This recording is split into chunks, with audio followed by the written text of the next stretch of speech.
ये चालू करना माइक और एक यहाँ लगा दीजिए वक्ता के लिए माइक स्टैंड का।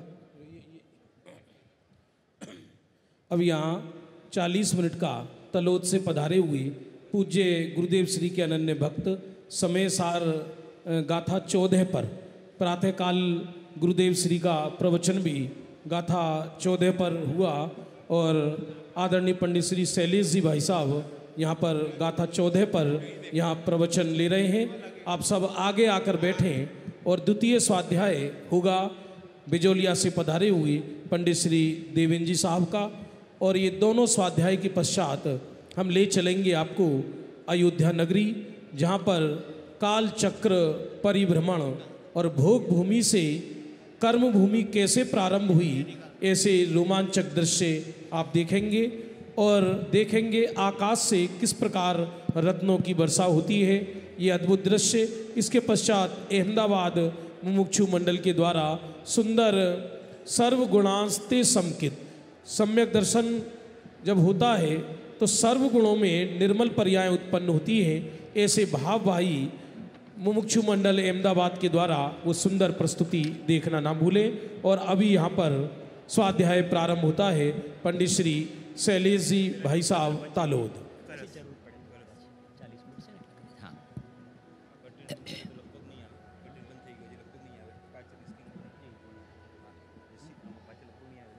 बाहर का बंद कर दीजिए, बाहर म्यूजिक कैसे बजाए।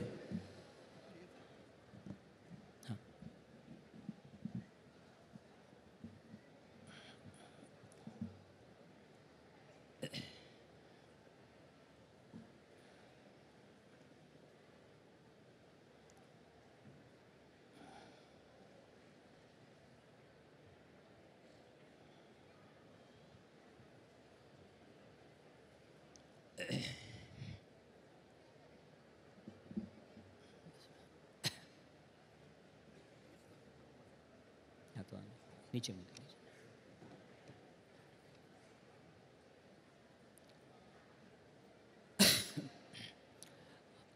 हाथ जोड़ देंगे, सभी हाथ जोड़ देंगे। ओम जय जय जय नमोस्तु नमोस्तु नमोस्तु नमो अरिहंताणं नमो सिद्धाणं नमो आयर्याणं नमो वच्छायाणं नमो लोहे सवसाहुणं नमः समय साराय स्वानुभूत्या चकासते चित्स्वभावाय भावाय सर्वभावान्तरच्छिदे वन्दितु सर्वसिद्धे ध्रुवमचलमणोवमं गतिं पत्ते ओच्छामि समय पाहुडे नमः सुखकेवली गणितम्। भरत क्षेत्र के समर्थ आचार्य भगवान कुंदकुंद आचार्य देव द्वारा रचित ग्रंथादिराज समय सार में सुबह में हमारे जैसे पामर जीवों पर जिनका अनंत अनंत उपकार हैं, ऐसे पूज्य गुरुदेव श्री की मंगलवाणी, उसमें 14 नंबर की गाथा का स्वाध्याय का हम सब ने रसपान किया था। यही पूज्य गुरुदेव श्री की साधना भूमि है, आराधना भूमि है और प्रभावना भूमि है, जहाँ सातिशय पुण्य के उदय से ये साधर्मियों का भगवान आत्मा की, शुद्ध आत्मा की, कि जिस शुद्ध आत्मा को बताने की करीब 2000 साल पहले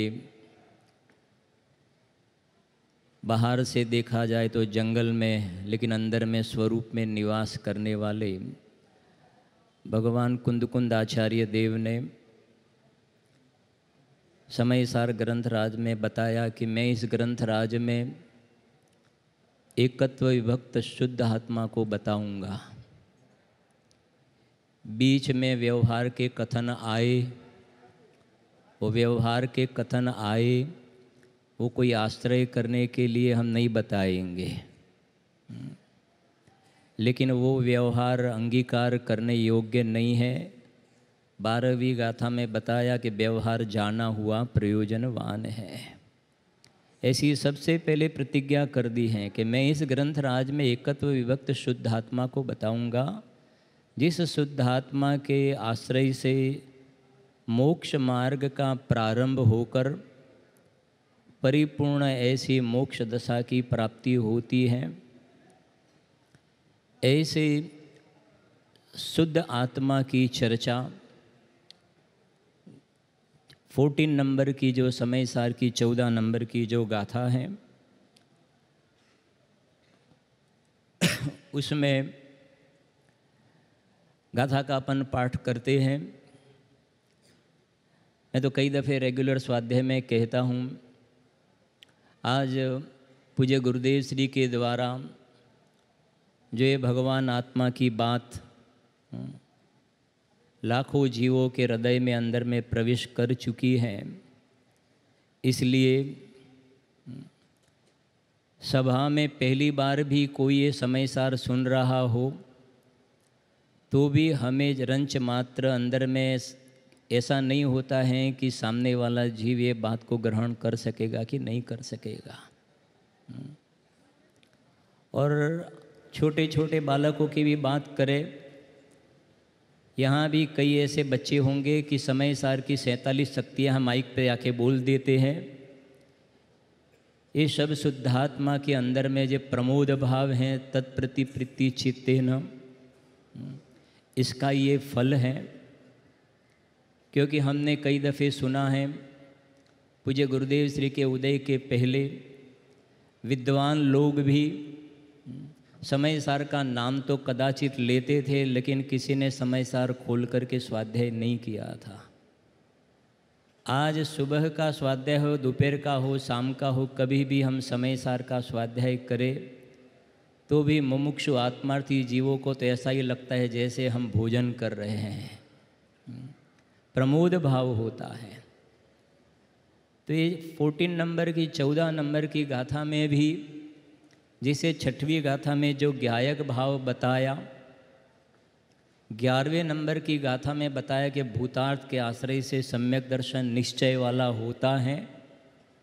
बस उसी भगवान आत्मा को अलग रूप से यहाँ प्रेजेंट किया है। जैसे नियम सार परमागम में 3रे नंबर का जो शुद्ध भाव अधिकार है, इसमें 38 गाथा से 50 गाथा तक आचार्य कुंद देव ने सम्यक दर्शन का विषयभूत शुद्धात्मा को अलग अलग एंगल से डिस्प्ले किया है। इसी प्रकार से यहाँ 14 नंबर की गाथा में भी आचार्य देव 5 प्रकार के बोल द्वारा 5 प्रकार के भेद वाले आत्मा को नहीं दिखा रहे हैं, लेकिन 5 प्रकार के भेद बताकर 5 भाव स्वरूप अभेद एक रूप शुद्धात्मा को दिखा रहे हैं। गाथा का पाठ करते हैं, शांति से बात समझना। अनबद्ध स्पृष्ट अनन्य अरुझो नियत देखे आत्म को, अविशेषण संयुक्त उसको शुद्ध नय तो जान जो। कुंद आचार्य देव के साथ अपन कनेक्ट होते हैं प्राकृत भाषा का पाठ करके। जो पश्यदि अपाणम, कितनी बात आ गई इसमें ही, काफ़ी मतलब अपन रस ले सकते हैं। हाँ, कृपाणु देव के शब्द में कहे ना तो जेणे आत्मा जाण्यो एणे सर्व जाण्यो।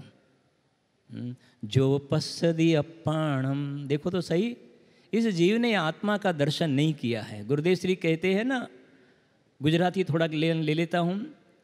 परख्या माणिक मोतियाम, परख्या हेम कपूर, एक न परख्यो आत्मा, त्या रह्यो दिगमूढ़। ये कह रहे हैं यहाँ, जो पश्यदि अपाणम अबद्ध पुट्ठम अनर्णयम नियदम, अविशेषम संयुक्तम तम शुद्धनयम व्याणी। 14 नंबर की गाथा, बहुत सारे स्वाध्यायी जी भी हैं, विद्वान वर्ग भी बैठे हुए हैं, सबको मालूम भी है।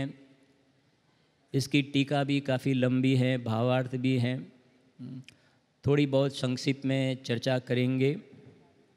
इसमें मूल जो पहला बोल है, अबद्ध स्पृष्ट वाला जो बोल है, 5 बोल इसमें बताए हैं। ये जो भगवान आत्मा, शुद्ध आत्मा, जो ज्ञायक भाव कारण शुद्ध जीव हैं, वो कैसा है? बाल पोथी में आता है ना, अपने आदरणीय ब्रह्मचारी हरि भाई द्वारा रचित बाल पोथी, अपने आदरणीय बाबू भाई, छोटे बाबू भाई बैठे हैं, बच्चों को पढ़ाते हैं एकदम उत्साह से। उसमें एक बात आती है, कितनी बढ़िया बात है, मने बताओ आत्मा के वो हसे, एक वो हसे क्या रह तो हसे, मने बताओ आत्मा के वो हसे। ऐसा क्यों प्रश्न किया? क्योंकि 17 गाथा में आया ना, आचार्य अमृतचंद्र देव ने कहा कि मोक्षार्थी पुरुष एक सबसे प्रथम किसको जानना? आत्मा को जानना, सबसे प्रथम आत्मा को जानना। तो फिर एक काउंटर क्वेश्चन ये आया कि मने बताओ, मुझे दिखाओ आत्मा कैसा होगा, वो कैसा होगा, कहाँ रहता होगा। तो यहाँ जिज्ञासु जीव को गुरुदेव श्री अच्छी बात करते हैं, ये प्रश्न करने के लिए प्रश्न किया है, ऐसा शिष्य नहीं है। प्रश्न करने के लिए प्रश्न किया, ऐसा नहीं है। वास्तव में जिनको अंदर में समाधान करने की भावना है, आत्महित करने की भावना है, शंका का समाधान हो गया तो आत्मा के आश्रय से भाव भाषण पूर्वक समाधान करने वाले शिष्य की बात है ये। तो यहाँ श्री गुरु बताते हैं कि आत्मा कैसा है, तो 5 बोल द्वारा दिखाया है। अबद्ध स्पृष्ट, अनन्य, अविशेष, बताएं, अबद्ध स्पृष्ट, अनन्य, नियत, अविशेष, अणसंयुक्त, ये 5 भाव स्वरूप जो एक रूप जो ज्ञायक भाव है, वो सम्यक दर्शन का विषय है। ये गाथा सम्यक दर्शन की गाथा है। गुरुदेव श्री ने सुबह में काफ़ी चर्चा भी आई ना स्वाध्याय में। जैसे 11वें नंबर की गाथा जैन दर्शन का प्राण बताया ना, सम्यक दर्शन की गाथा, ये गाथा भी सम्यक दर्शन की गाथा है। क्योंकि सम्यक दर्शन जिसके आश्रय से होता है ना, वो शुद्ध आत्म तत्व का यहाँ स्वरूप बताया है। तो इसमें सबसे पहले नंबर में जो अबद्ध स्पृष्ट की बात आई है ना, तो उसकी अपन थोड़ी चर्चा करते हैं। जो दृष्टांत दिया है अमृतचंद्र आचार्य देव ने, जल में डूबा हुआ कमलिनी पत्र का दृष्टांत दिया है। शांति से समझना, बहुत गंभीर बात है। 5 दृष्टांत दिए हैं, 5 भाव को समझाने के लिए। निश्चय व्यवहार की भी संधि भी है, स्यादवाद बताया है, और फिर उसमें से शुद्धने का विषयभूत आत्मा का आश्रय करना, वहाँ द एंड होता है। हाँ जी, कहते हैं मॉरल ऑफ द स्टोरी, हाँ, मॉरल ऑफ द गाथा, टीका, कलश। गुरुदेव श्री कहते हैं ना, थोड़ा यहाँ उधर से पढ़ लिया, और हाँ कहते हैं ना, हड़दर ना गांठिए गांधी न थवाए। सुनना जरा ध्यान से। अबद्ध अस्पृष्ट, तो बद्ध के आगे शब्द लगाया है अबद्ध, और स्पृष्ट के आगे भी लगा जाएगा अस्पृष्ट। अबद्ध अस्पृष्ट, ये जो सम्यक दर्शन का विषय, जो शुद्धात्म तत्व, जो शुद्ध नय का विषय बनता है, वो अबद्ध अस्पृष्ट माने एक बद्ध शब्द आया और एक स्पृष्ट शब्द आया। थोड़ी इसकी चर्चा कर लेते हैं, फिर कमलिनी पत्र का दृष्टांत से भी समझते हैं। उतने में अपना पूरा काफ़ी क्लियर भी हो जाएगा। जो बद्ध शब्द आया, जो पहले नंबर का बोल, इसमें ये जो आत्मा है वो 8 कर्मों से बंधा हुआ। बद्ध शब्द आया ना, जो पहले नंबर का बोल है, वो भाव कर्म वाला बोल नहीं है, समझना, वो तो 5वें नंबर में आएगा। ये जो पहले नंबर का बोल है, ये आत्मा कर्मों से बंधा हुआ नहीं है और स्पर्शित नहीं है। 2 शब्द हैं। 8 कर्म जो हैं द्रव्य कर्म, उससे ये भगवान आत्मा बंधा हुआ नहीं है। और दूसरा शब्द है स्पर्शित नहीं है, तो उसमें स्पर्श का अर्थ ये है, समझना, ये आत्मा के साथ एक क्षेत्र अवगाह संबंध में 8 कर्म भी है और कर्म रूप होने योग्य परमाणु हैं, जिसे शास्त्र की भाषा में गोमठ सार में विस्त्रसोपचय नाम के परमाणु बताए। जो कर्म रूप होने की योग्यता वाले परमाणु हैं, तो उसके लिए पूज्य गुरुदेव श्री ने सब काफ़ी स्पष्ट किया है इन सब बातें को। उसके लिए स्पर्श शब्द आया। बद्ध और स्पर्श जो 2 शब्द आए ना, आचार्य देव ने ऐसे नहीं लिखा है कि वो गाथा में कोई शब्द गाथा का प्रास बिठाने के लिए स्पष्ट लिख दिया, ऐसा नहीं है। बद्ध का भी वाच्य है और स्पष्ट का भी वाच्य है। बद्ध का वाच्य है 8 कर्मों से बंधा, और स्पष्ट का वाच्य है कि कर्म रूप होने योग्य परमाणु, कर्म रूप नहीं, कर्म रूप होने योग्य परमाणु भी आत्मा के साथ एक क्षेत्रावगाह में बंधे हुए हैं। अब यहाँ ये समझा रहे हैं श्री गुरु हमें, समझना आप शांति से, कि यहाँ जो कमलिनी पत्र का दृष्टांत दिया है, एक टेबल पे कमल का पत्र रखा है। कमलिनी का पत्र, ये जो टेबल है ना, इसके ऊपर कमलिनी पत्र रखा है, और एक कमल का पत्र जल में डूबा हुआ कमल का पत्र है। यहाँ आचार्य देव जो ये समझा रहे हैं, ये टेबल पे रखा हुआ कमल का पत्र जल से स्पर्शित नहीं है, ये नहीं समझा रहे हैं। फिर अपन सिद्धांत पे जा रहे हैं, पहले इतना समझ ले। जल में डूबा हुआ कमल पत्र क्यों कह रहे हैं? इसमें ये कह रहे हैं कि हम सब अभी वर्तमान में भगवान है, ये बात है इसमें। हम वर्तमान में भगवान हैं, जिसके लिए पूज्य गुरुदेव श्री हमेशा मांग ली गए ना, मैं परमात्मा हूं ऐसा नक्की कर। कितनी बढ़िया मांगलिक बात है। मुझे परमात्मा होना है ऐसा कहाँ कहा? गुरुदेव श्री कहते हैं, हाँ, मारे परमेश्वर थऊं से भी मोड़ी पातड़ी बात नहीं करवी। मुझे परमेश्वर बनना है, ऐसी ढीली ढीली बातें मत करना। 38 गाथा का आधार भी है ना, मुट्ठी में रखा हुआ सोने को भूल गया है ना। मुट्ठी में सोना तो था भाई, अक्षय भाई, मुट्ठी में सोना तो था, जीव भूल गया था। इसी प्रकार से अनादि से ये जीव आत्मा माने तो भी भगवान है, वर्तमान में नहीं माने तो भी परमात्मा है। माने तो शाबाश, नहीं माने तो इस संसार में परिभ्रमण कर रहा है और आगे परिभ्रमण करेगा। परमार्थ वचनिका में लिखा, माने तो शाबाश। कृपालु देव ने एक बात लिखी, बहुत अच्छा, कितनी बातें करेंगे अपन, बहुत अच्छी बात है। अनंत काल थी आथड़ियो।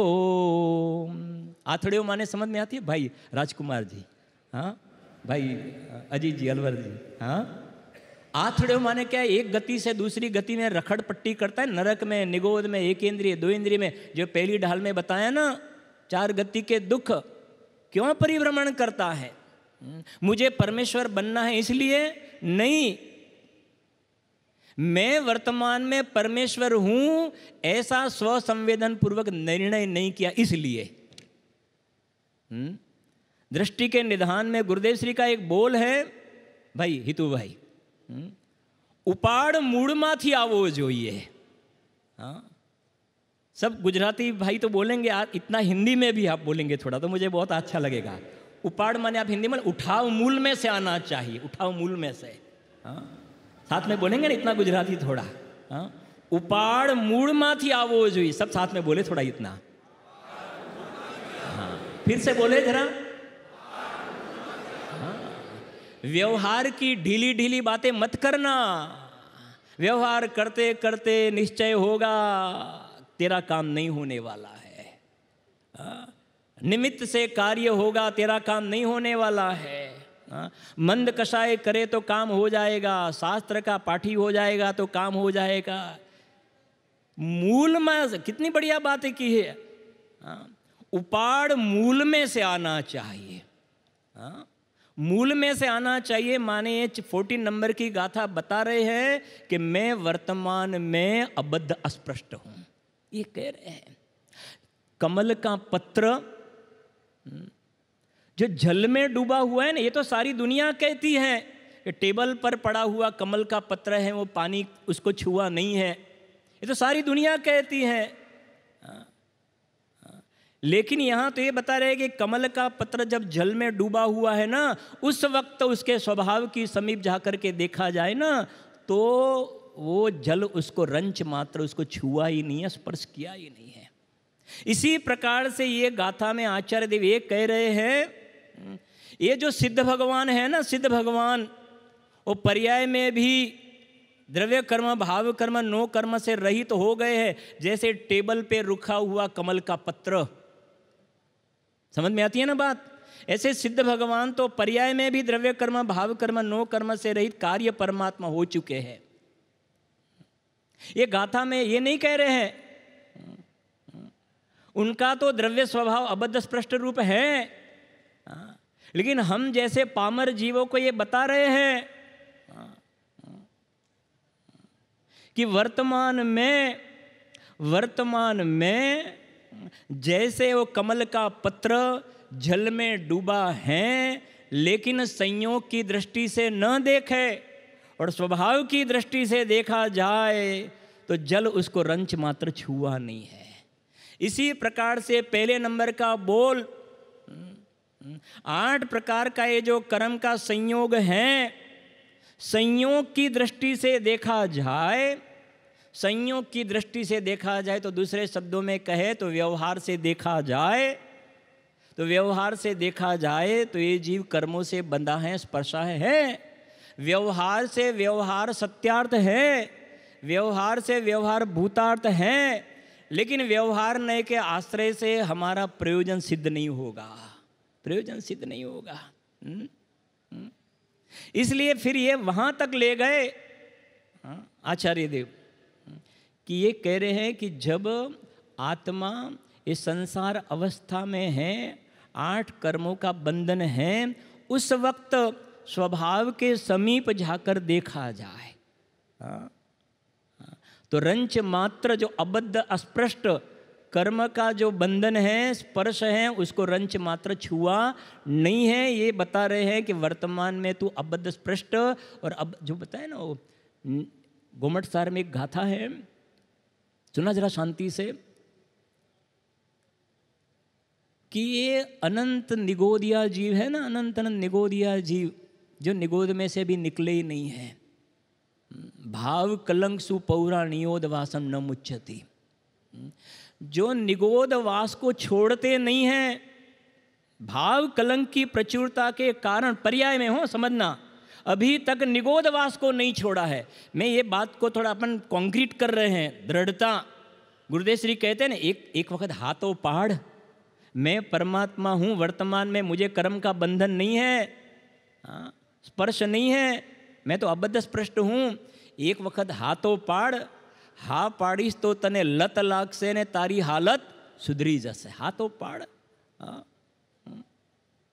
निगोद में जो अनंत अनंत निगोदिया जीव है ना, वहाँ लिखा नियोद वासम, भाव कलंक की प्रचुरता के कारण अनंत जीव ने निगोद वास को नहीं छोड़ा है।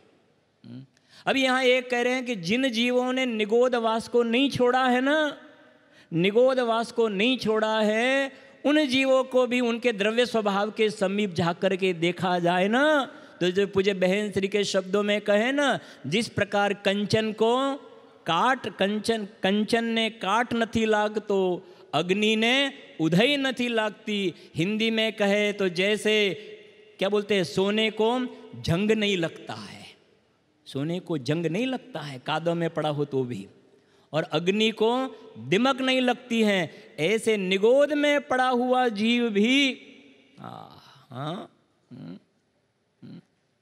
अंदर में द्रव्य स्वभाव के समीप जाकर देखा जाए तो गुरुदेव श्री के शब्दों में कहे ना, हमें कोई ने पर्याय दृष्टि थी जोया हो तो क्षमा मांगी ऐसी है। अब देखे तो थोड़ी समझे, गुरुदेव श्री ये कहते हैं पर्याय तो द्रव्य गुण पर्याय, और ये तो कर्म वाली बात, तो असद्भूत व्यवहार दूर चले गए अपन। हमारे गुरुदेव श्री ये कह रहे हैं कि हमने किसी को पर्याय की दृष्टि से देखा हो ना तो क्षमा मांगते हैं। हाँ, हाँ। तो ये जो निगोद में जीव है ना, एक श्वास में 18 बार जन्म मरण करने वाले, उनको भी द्रव्य स्वभाव से समीप जा करके देखे ना तो वो भी वर्तमान में परमात्मा स्वरूप ही है। उसी का नाम ये कह रहे हैं कि मैं परमात्मा हूँ ऐसा नक्की कर। और गुरुदेव श्री कहते हैं समझना, इसमें अबद्ध अस्पृष्ट शब्द आया ना, अबद्ध स्पृष्ट, तो अबद्ध स्पृष्ट वो नास्तिवाचक है। और एक बात अपन कर रहे हैं, अबद्ध स्पृष्ट है ना, बंधा हुआ नहीं है, स्पर्शा हुआ नहीं है, वो तो नास्ति से कथन आया। अस्थि से कथन किया, कर्मों से बंधन नहीं है, स्पर्श नहीं है, उसका मतलब वर्तमान में मैं समझना, जो सिद्ध भगवान कर्म बंधन से रहित हो गए ना तो अपन बोलते हैं कि उनका मोक्ष हो गया। क्या हो गया? मोक्ष हो गया। शांति से समझना, मोक्ष हो गया। अपना 5वें दिन हो गया ना 25 को, कौन सा कल्याणक? मोक्ष कल्याणक होगा ना, बराबर है ना। मोक्ष कल्याणक का दिन आएगा ना, आदिनाथ भगवान का मोक्ष कल्याणक, वो तो पर्याय में मुक्त दशा की बात है। ये गाथा हमें ये बता रही है ना, अबद्ध अस्पृष्ट माने मैं वर्तमान में मुक्त स्वरूप हूं, मैं वर्तमान में कल्याण स्वरूप हूं,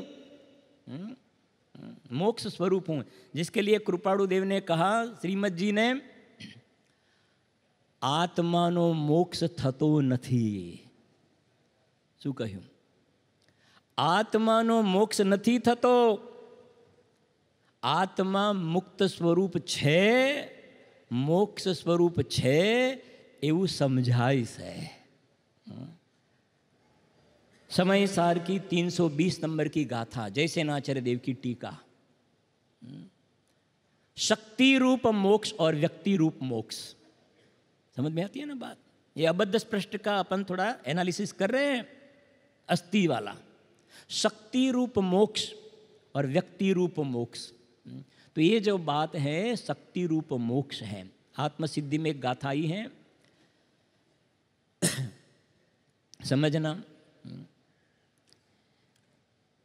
आत्मसिद्धि है ना, 6 प्रश्न किए, समाधान किया, बहुत सुंदर गाथा है, समझना। एज धर्म थी मोक्ष छे, फिर तू छो मोक्ष स्वरूप। देखो तो सही, हाँ, कितनी बढ़िया बात कर दी। हाँ, गुरुदेव श्री ना शब्द में एकदम मर्दापण उभा थई जाए। हाँ, एज धर्म थी मोक्ष छे, फिर क्या कह रहे हैं? तू छो मोक्ष स्वरूप, तू छो। सिद्ध भगवान की कहाँ बात कर रहे हैं? और आगे ज़्यादा क्लियर कर रहे हैं। विशेष क्या कहे?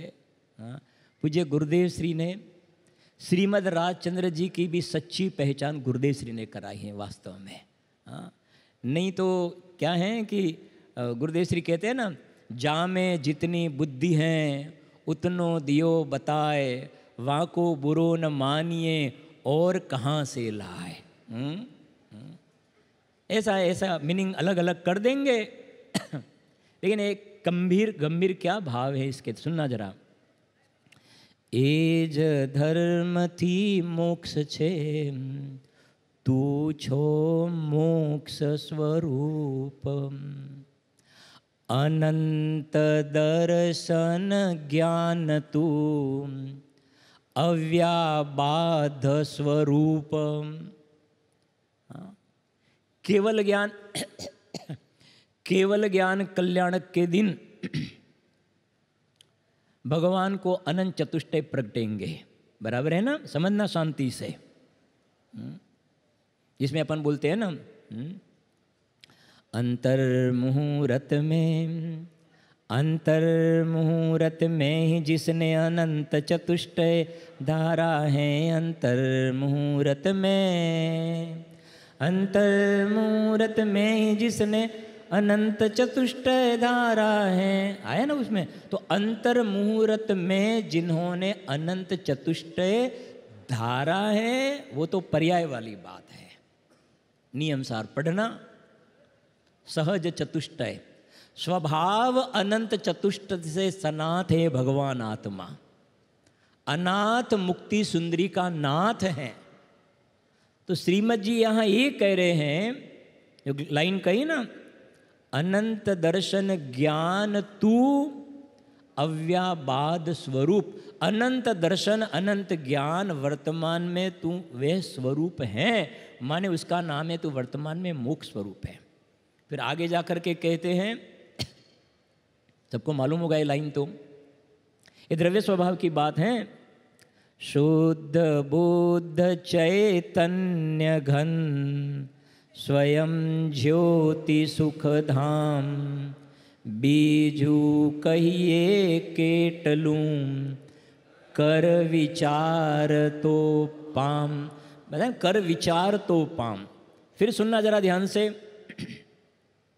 थोड़ी बात मैं इसलिए ले रहा हूँ, पहले मैंने जो बात कही ना, यहाँ जो शिष्य लिया है, जो श्री गुरु समझा रहे हैं, ऐसे शिष्य को समझा रहे हैं कि जो बात समझाई ना, जो अभी बात आई थी ना पूज्य बहन श्री के चर्चा में अभी समय सार की, मैं मेरी और श्रोताओं की पर्याय में सिद्धों की स्थापना करने की बात आई ना पहली गाथा की टीका में, ऐसे श्रोता की बात है ना। समझना, निश्चय सर्वे ज्ञानिनो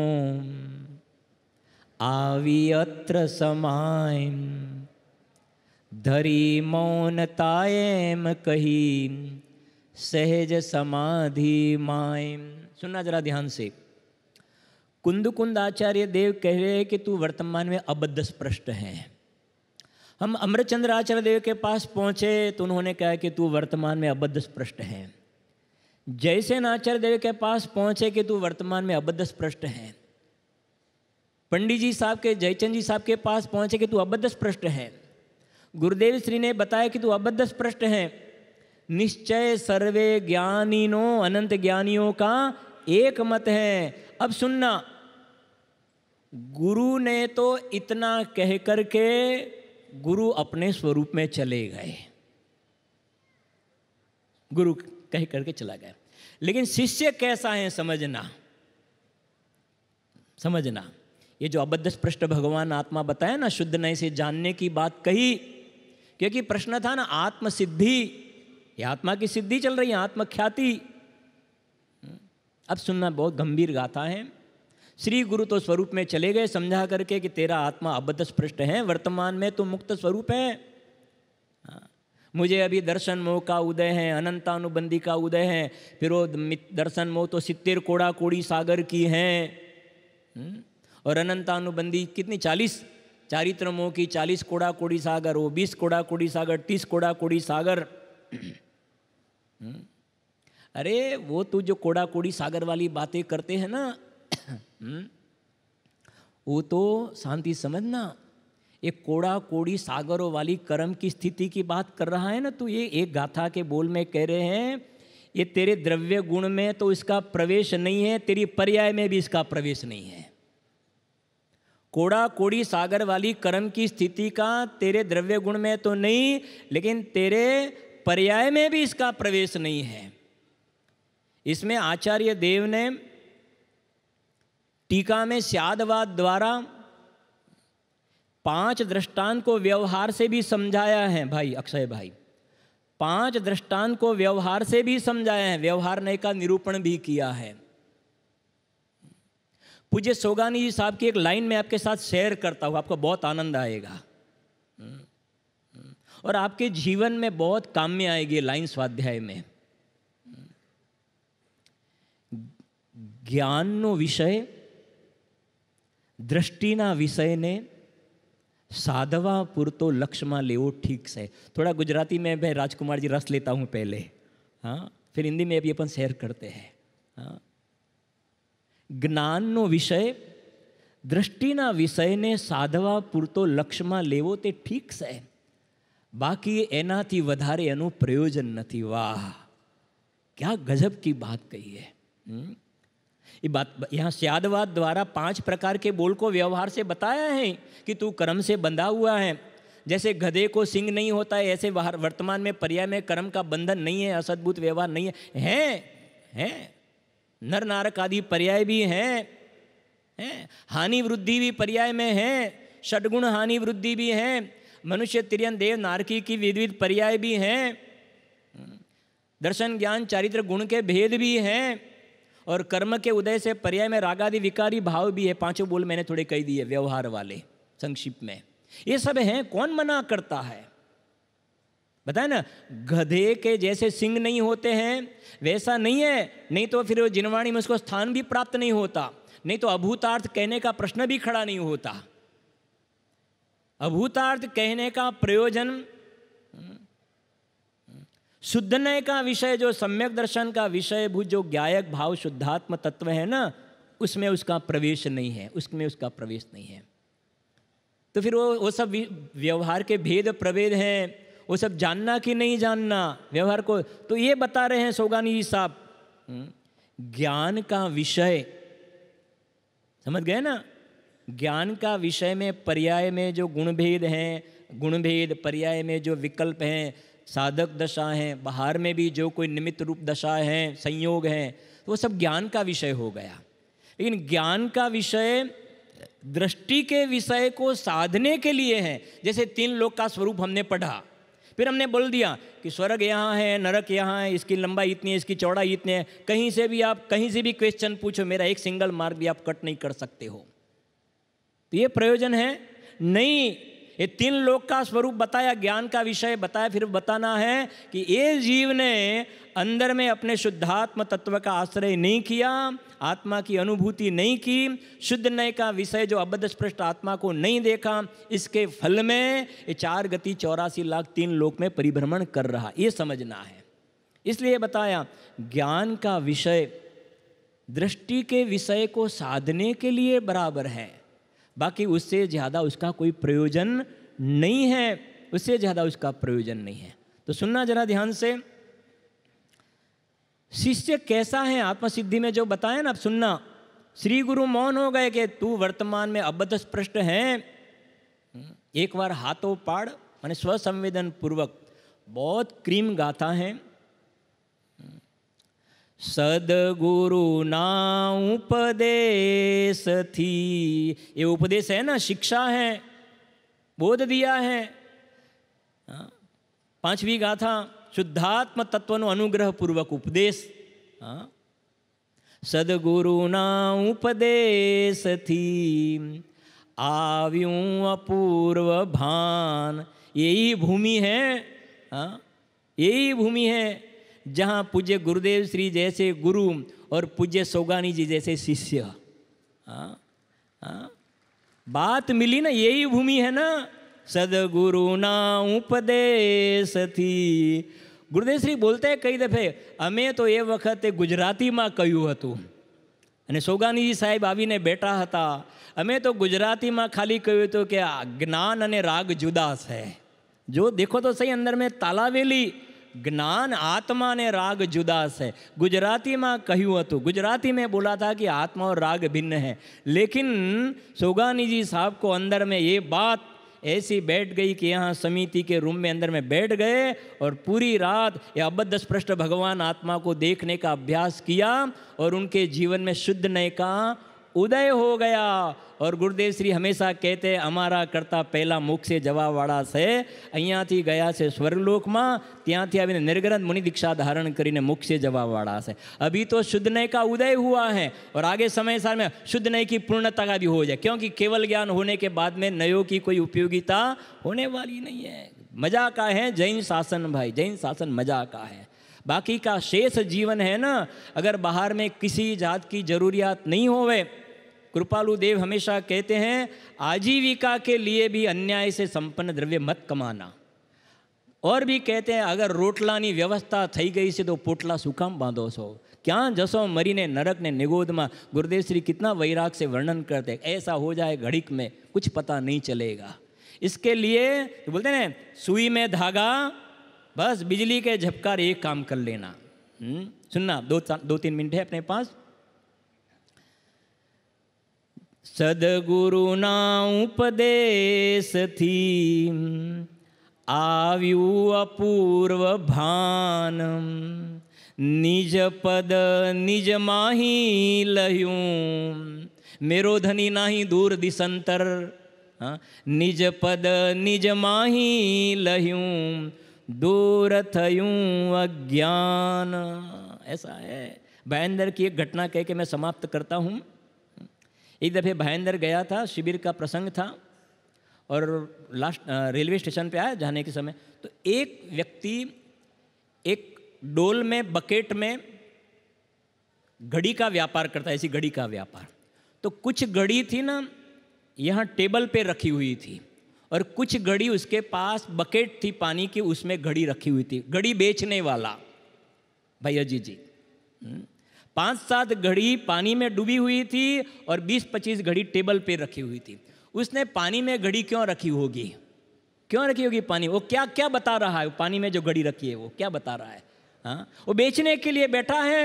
वो ये बता रहा है कि ये जो टेबल पे घड़ी रखी है ना, वो तो आप भी मानते हैं कि अंदर ये वाटर, इसमें पानी को स्पर्श नहीं किया है, लेकिन ये अंदर में जो बकेट में डोल में जो पानी है उसमें घड़ी अंदर में डूबी हुई है ना, हम ये बता रहे हैं कि पानी में डूबी हुई घड़ी है ना, वो वाटर प्रूफ है, पानी ने रंच मात्र स्पर्श नहीं किया है। इसी प्रकार जैसे पानी में डूबी हुई घड़ी, पानी ने रंच मात्र स्पर्श नहीं किया है, स्पर्श करे तो घड़ी को जंग लग जाए। इसी प्रकार से ये संसार समुद्र में डूबा हुआ जीव, जैसे पानी में डूबी हुई घड़ी, पानी रंच मात्र उसको स्पर्श नहीं किया है, इसी प्रकार से संसार समुद्र में डूबा हुआ जीव को भी ये रंच मात्र ये कर्म उसको स्पर्श किया नहीं है। वर्तमान में भी अंदर में जाग, बताए ना पूज्य बहन श्री के वचन, जाग तो जीव, पूरा करो, मैं पूरा कर देता हूँ। जाग तो जीव उबो से ते क्या जाए। अरे एक वहाँ स्खलित होकर के एक समय की पर्याय में नहीं जाता है, राग में नहीं जाता है, फिर ये द्रव्य क्रम में 8 क्रम में चला जाए, ऐसा तेरा स्वरूप नहीं है। इस प्रकार ऐसी बहुत महत्वपूर्ण हमारा नियोग चल रहा है। गुरुदेव के शब्दों में कहे तो मेरू से भी ज़्यादा हमारा वर्तमान में पुण्य है, और मुझे पुण्य राशि फड़्यो हो गुरु कहान तू नाविक मड़्यो। जैसे सोगानी जी साहब को पुण्य मिला और सार्थक कर लिया, सभी आत्मार्थी जीव ये पुण्य का जो फल है उसका सदुपयोग करके पुण्य पाप से भिन्न अपने आत्मा की अनुभूति करके कृतकृत्य दशा को प्राप्त करे, ऐसी मंगल कामना।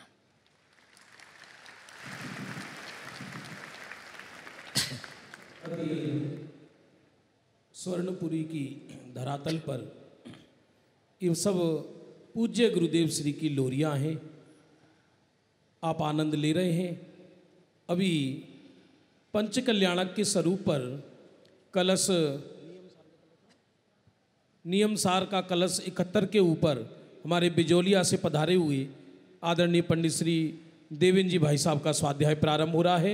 मेरा पुनः निवेदन है, बाहर लोग ऐसे नीचे बैठकर ऐसा देख रहे हैं खुले आकाश में, मेरा पुनः हमारे सभी धार्मिक बंधुओं से जो भी बाहर से पधारे हैं उनसे निवेदन है आप अंदर आएं और वक्ता को साक्षात देखकर आपको विशेष स्वाध्याय का आनंद आएगा। अब यहाँ पर स्वाध्याय प्रारंभ होता है। आदरणीय पंडित श्री देवेंद्र जी भाई साहब।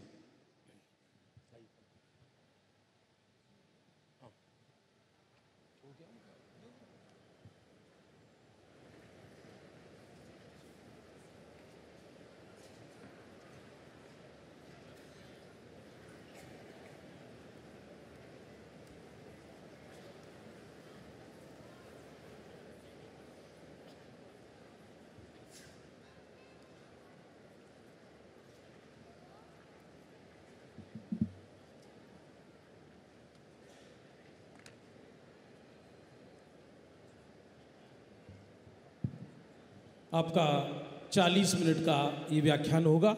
उसके पश्चात हम आपको ले चलेंगे किस प्रकार भोग भूमि से कर्म भूमि प्रारंभ होती है। काल चक्र का एक बहुत सुंदर दृश्य आप देखेंगे और किस प्रकार रत्नों की वर्षा 15 महीने पहले से 15 माने 9 महीने से पहले 6 महीने पूर्व से प्रारंभ होती है, उसका एक सुंदर दृश्य। और उसके बाद अहमदाबाद मंडल के द्वारा अद्भुत नाटिका देखना ना भूलें। अभी पंडित श्री देवेंद्र जी का मार्मिक स्वाध्याय सुने, जिन्होंने गुरुदेव श्री के गुजराती प्रवचनों का हिंदी में यदि सर्वाधिक अनुवाद किसी ने किया है तो वो हैं आदरणीय पंडित श्री देवेंद्र जी।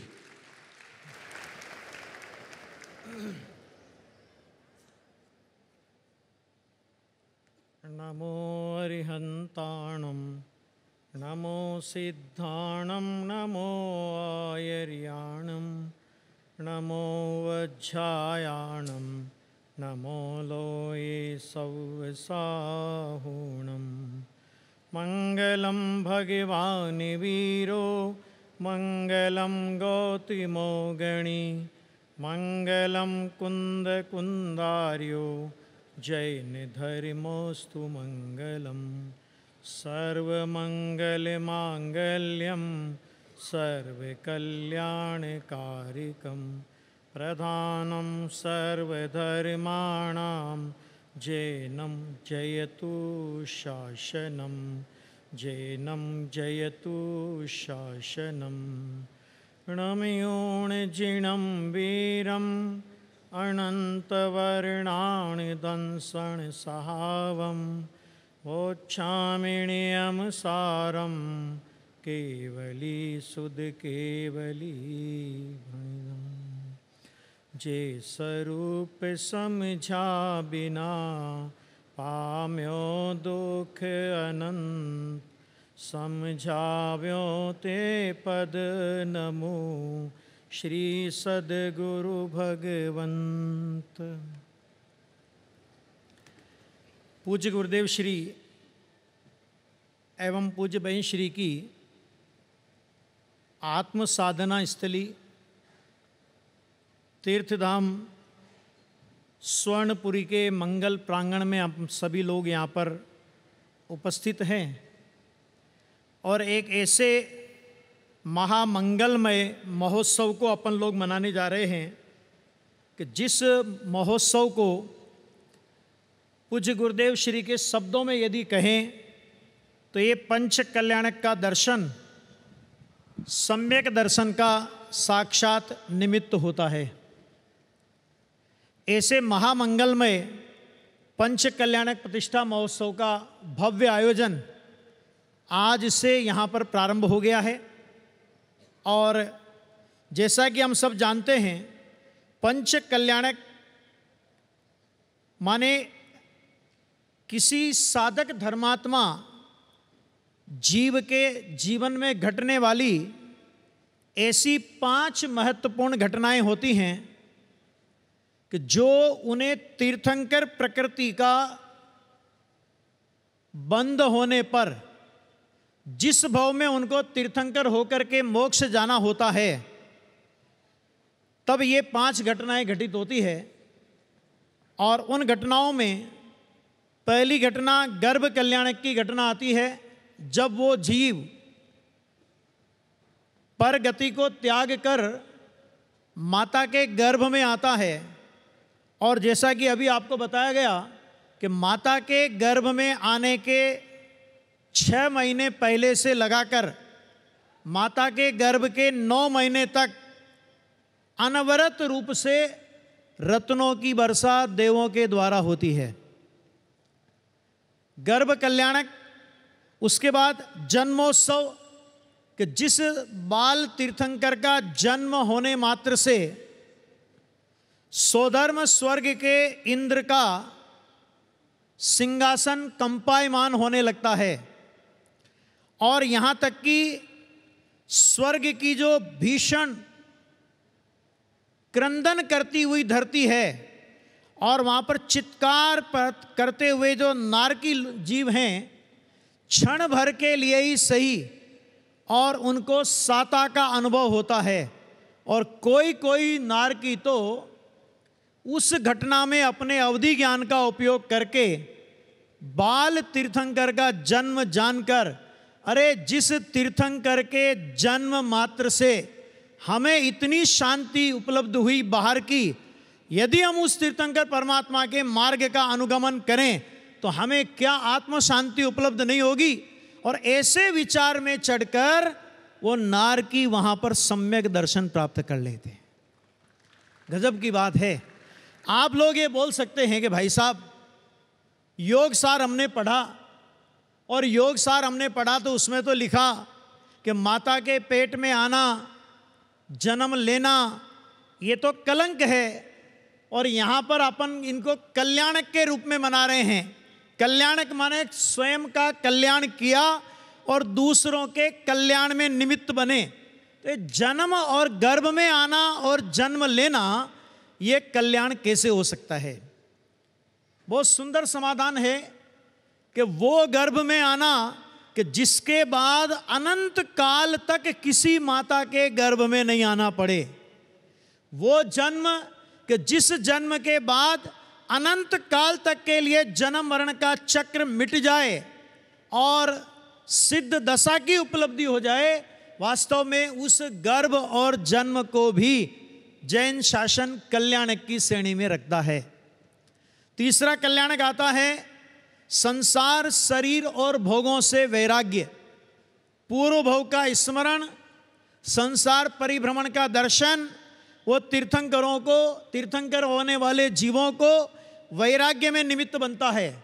और वो वैराग्य में निमित्त बनकर वो 12 भावनाओं का चिंतन करके और नग्न दिगंबर दशा धारण करने के लिए वन जंगल की ओर प्रयाण करते हैं और अपनी आत्म साधना में लीन हो जाते हैं, मुनि दशा अंगीकार करते हैं, आत्म साधना में लीन हो जाते हैं।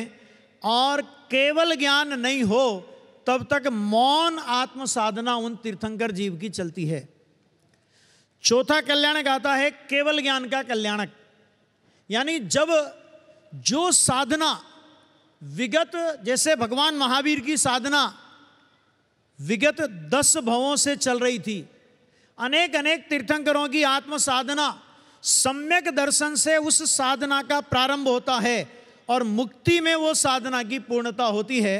तो विगत भवों से जो साधना चली आ रही थी और साधना की अपूर्णता में देवगति का वैभव मिलता था, और देवगति का वैभव मिलने के बाद उस वैभव से अलिप्त रहकर वापस मनुष्य भाव प्राप्त करते थे और जिन दीक्षा अंगीकार करके फिर अपनी साधना करते थे, फिर साधना में कमी रह जाती थी तो फिर देवगति में जाते थे।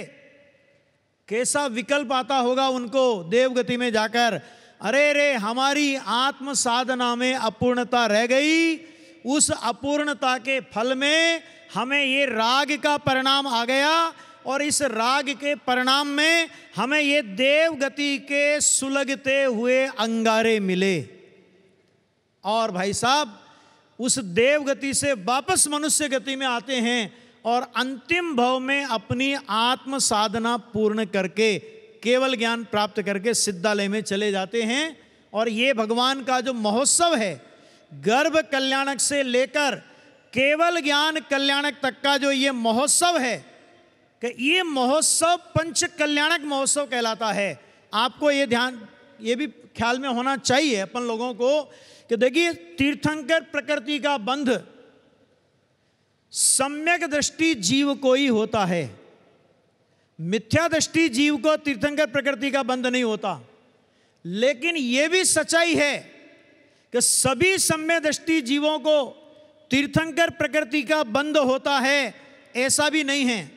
जिन जीवों के अंदर में तीर्थंकर प्रकृति का बंध होने की योग्यता होती है, उन जीवों को ऐसा भाव अंदर में उमड़ता है कि अरे सारा जगत का प्राणी समुदाय, सारे जगत के जीव इस आत्म साधना को प्राप्त करें, आत्मा के कल्याण का मार्ग प्राप्त करें, सभी जीव सुखी हो जाएं, कोई जीव दुखी नहीं रहे, सभी जीव सम्यक मार्ग पर आ जाएं, सभी जीव अपने परमात्मा स्वरूप का निर्णय करके अनंत काल तक के लिए सुखी हो जाएं, ऐसी जो लोक मांगल्य की उनकी भावना है, वो लोक मांगल्य की भावना उन्हें तीर्थंकर प्रकृति का बंध कराती है।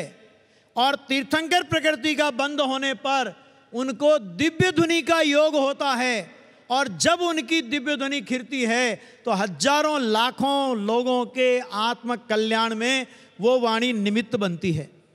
लेकिन एक बात बहुत महत्वपूर्ण, और वो बात मात्र अपने को पूज्य गुरुदेव श्री ही समझा सकते हैं। गुरुदेव श्री बहुत मार्मिक इस विषय में कहा करते हैं। वो कहते हैं कि भाई, तीर्थंकर प्रकृति विश्व की सर्वोत्कृष्ट पुण्य प्रकृति है, इसमें कोई संदेह नहीं। लेकिन जिस भाव से तीर्थंकर प्रकृति का बंध होता है, तीर्थंकर प्रकृति का बंध होने वाला ज्ञानी धर्मात्मा उस भाव को धर्म नहीं मानता, धर्म का कारण नहीं मानता। और गुरुदेव श्री की भाषा में कहूं कि जे भावे तीर्थंकर गोत्र बंधाए ते भाव पण, क्या बोलो, वो भाव भी है, वो भाव भी उपादेय नहीं है। ये तो ठीक गुरुदेव बोलते थे, वो भाव धर्म नहीं है। क्यों नहीं है धर्म? क्योंकि धर्म से कभी बंध नहीं होता, और जिस भाव से बंध हो वो भाव कभी धर्म नहीं होता। और फिर गुरुदेव श्री एक बात कहते थे, कठोर भाषा में कहें तो जो भाव धर्म नहीं है वो भाव अधर्म है। बोलो, ये बात कहने की हिम्मत किसकी थी? समझ में आ गया है ना? अब आप विचार करो जरा कि जिस जीव को तीर्थंकर प्रकृति बंधती है, ये गुरुदेव श्री की दृष्टि, ये बहन श्री की दृष्टि जो अपने को इन ज्ञानी धर्मात्माओं के निमित्त से प्राप्त हुई, कि ये गुरुदेव श्री की दृष्टि थी कि वो ये कहते थे कि देखो, तीर्थंकर परमात्मा जिस भाव से तीर्थंकर प्रकृति बंधे, वो भाव भी उनकी दृष्टि में हेय होता है, उस भाव की भी उनकी दृष्टि में उपादेयता नहीं होती, वो भाव भी उनकी दृष्टि में उपेक्षा कोटि में रहता है। अरे जिनके उपेक्षा कोटि में रहे हुए विकारी शुभ भाव के फल में ऐसी लोकोत्तर तीर्थंकर प्रकृति का बंध हो जाता है, तो उस आत्मा की शुद्ध परिणति का क्या कमाल होगा, ये जरा विचार करने की बात है।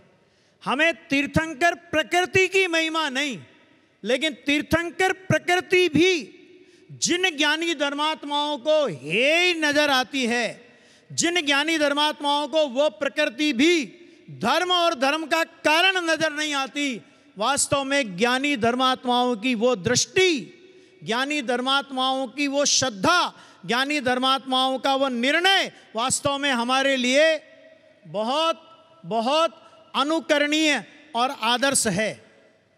पंच कल्याणक प्रतिष्ठा महोत्सव तो हम लोग मनाएंगे, लेकिन इस पंच कल्याणक प्रतिष्ठा महोत्सव से अपन गुरुदेव श्री की उस दिव्य वाणी को लेकर के यहाँ से जाएं कि जिसमें उन्होंने कहा कि एक आत्मा की अनुभूति जरूरी है। अगर करने योग्य कोई कार्य है तो वो केवल और केवल आत्मानुभव है। पुण्य का परिणाम, तीर्थंकर प्रकृति के बंध का परिणाम, ये सब तो आने जाने वाली चीज आ जाती है, हो जाती है। इसका उनको भी आदर नहीं और उसका हमें भी आदर नहीं होना चाहिए। अंदर में राग भाव के एक कण का भी जिसको आदर वर्तता है वो पूज्य गुरुदेव श्री का शिष्य नहीं हो सकता। पूज्य गुरुदेव श्री ने हमें राग रहित शुद्धात्मा को बताया। पूज्य गुरुदेव श्री ने हमारा मंगल प्रारंभ यहां से कराया कि अरे नक्की कर, क्या नक्की करें गुरुदेव? नक्की कर हूं परमात्मा छू। शुरुआत यहां से कराई है।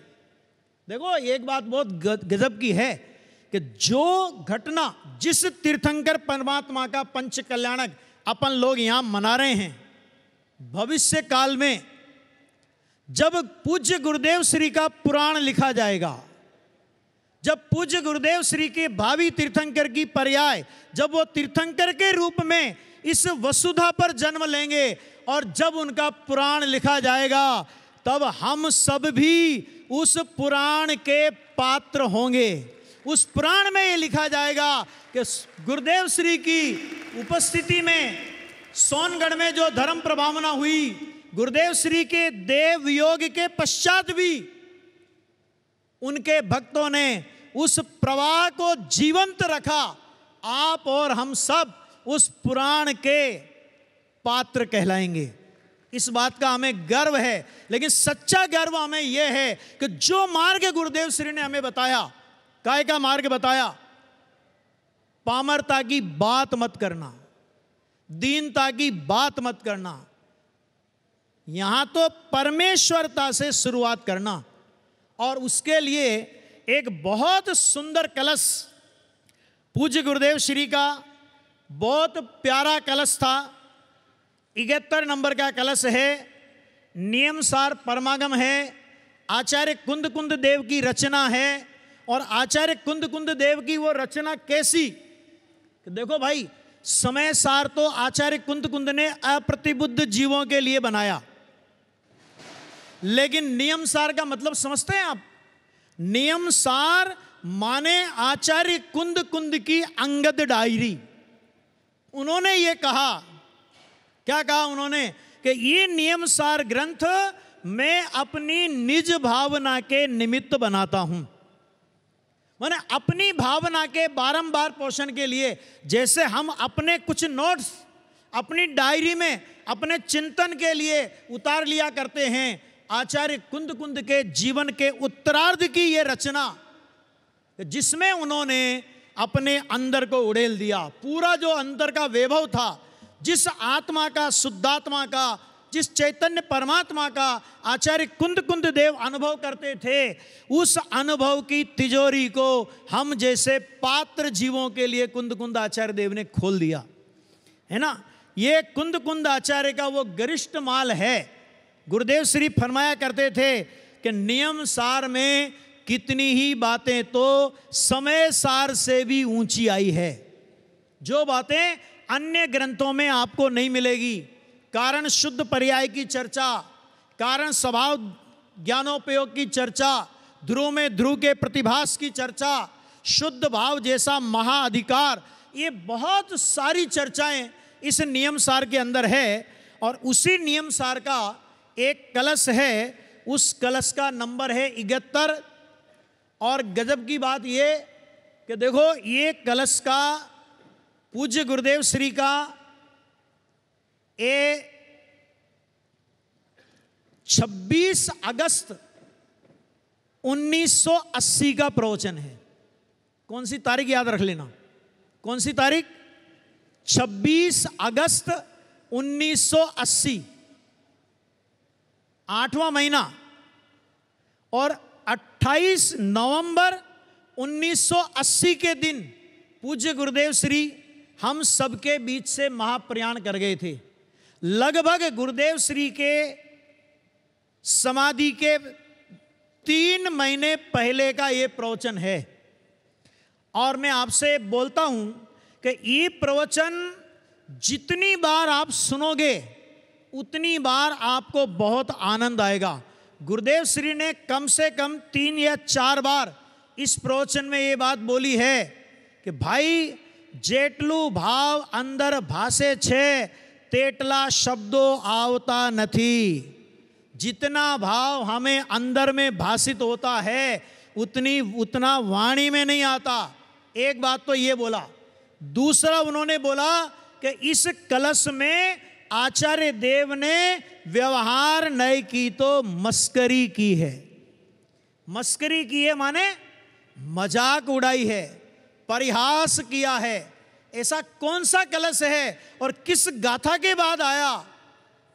कि वो उस गाथा के बाद कलश आया कि जिसमें 47 नंबर की गाथा और 47 नंबर की गाथा में आचार्य कुंद देव ने कहा कि ये जगत के जैसे लोकाग्र में सिद्धालय के अंदर सिद्ध परमात्मा जन्म जरा मरण से रहित 8 गुणों से अलंकृत विराजमान हैं, वैसे ही भवलीन संसारी को देखो। समझ में आ गया? ये इस गाथा के बाद कलश आया है। यानी हमारी तुलना किसके साथ की कि भाई जैसे सिद्ध परमात्मा हैं, सिद्ध परमात्मा माने परिपूर्ण, कृतकृत्य, शुद्ध, ऐसे ही भवलीन संसारी को देखो। उसके उत्तर, उसके संदर्भ में फिर ये अपना कलश आया और इस कलश के अंदर आचार्य भगवान कहते हैं, देखिए यहां पर क्या कहते हैं, मैं सीधा अर्थ पढ़ता हूं। यहां पर आचार्य कहते हैं, जिन सुबुद्धियों को तथा कुबुद्धियों को पहले से ही शुद्धता है। क्या शब्द का प्रयोग किया? जिन कुबुद्धियों को, जिन सुबुद्धियों को तथा कुबुद्धियों को, पहले सुबुद्धि, जिन सुबुद्धियों को और तथा कुबुद्धियों को पहले से ही शुद्धता है। आगे क्या कहते हैं? उनमें कुछ भी भेद मैं किस नए से जानूं। देखो आचार्य भगवान क्या कहते हैं कि पहले उन्होंने लिया जिन सुबुद्धियों, सुबुद्धि माने होता है सम्यक दृष्टि। सुबुद्धि माने क्या? कि सुबुद्धि माने सम्यक दृष्टि और कुबुद्धि माने मिथ्या दृष्टि। तो आचार्य मुनिराज पद्म प्रभ मलधारी देव कह रहे हैं कि वो जो सुबुद्धि और कुबुद्धियों में पहले से ही शुद्धता है। इसका मतलब क्या? कि वो सुबुद्धि हुआ, उसने सम्यक दर्शन प्राप्त किया, इसलिए वो शुद्ध हुआ, ऐसा नहीं है। और मिथ्या दृष्टि है इसलिए वो अशुद्ध है, ऐसा नहीं है। अरे वो तो नित्य निगोद से लेकर सिद्ध क्षेत्र तक के सभी जीव, भव्य जीव, अभव्य जीव, एकेंद्रीय जीव, पंचेंद्रीय जीव, नारकी जीव, पशु जीव, पहले से ही उनमें शुद्धता विद्यमान है। इसका मतलब क्या हुआ?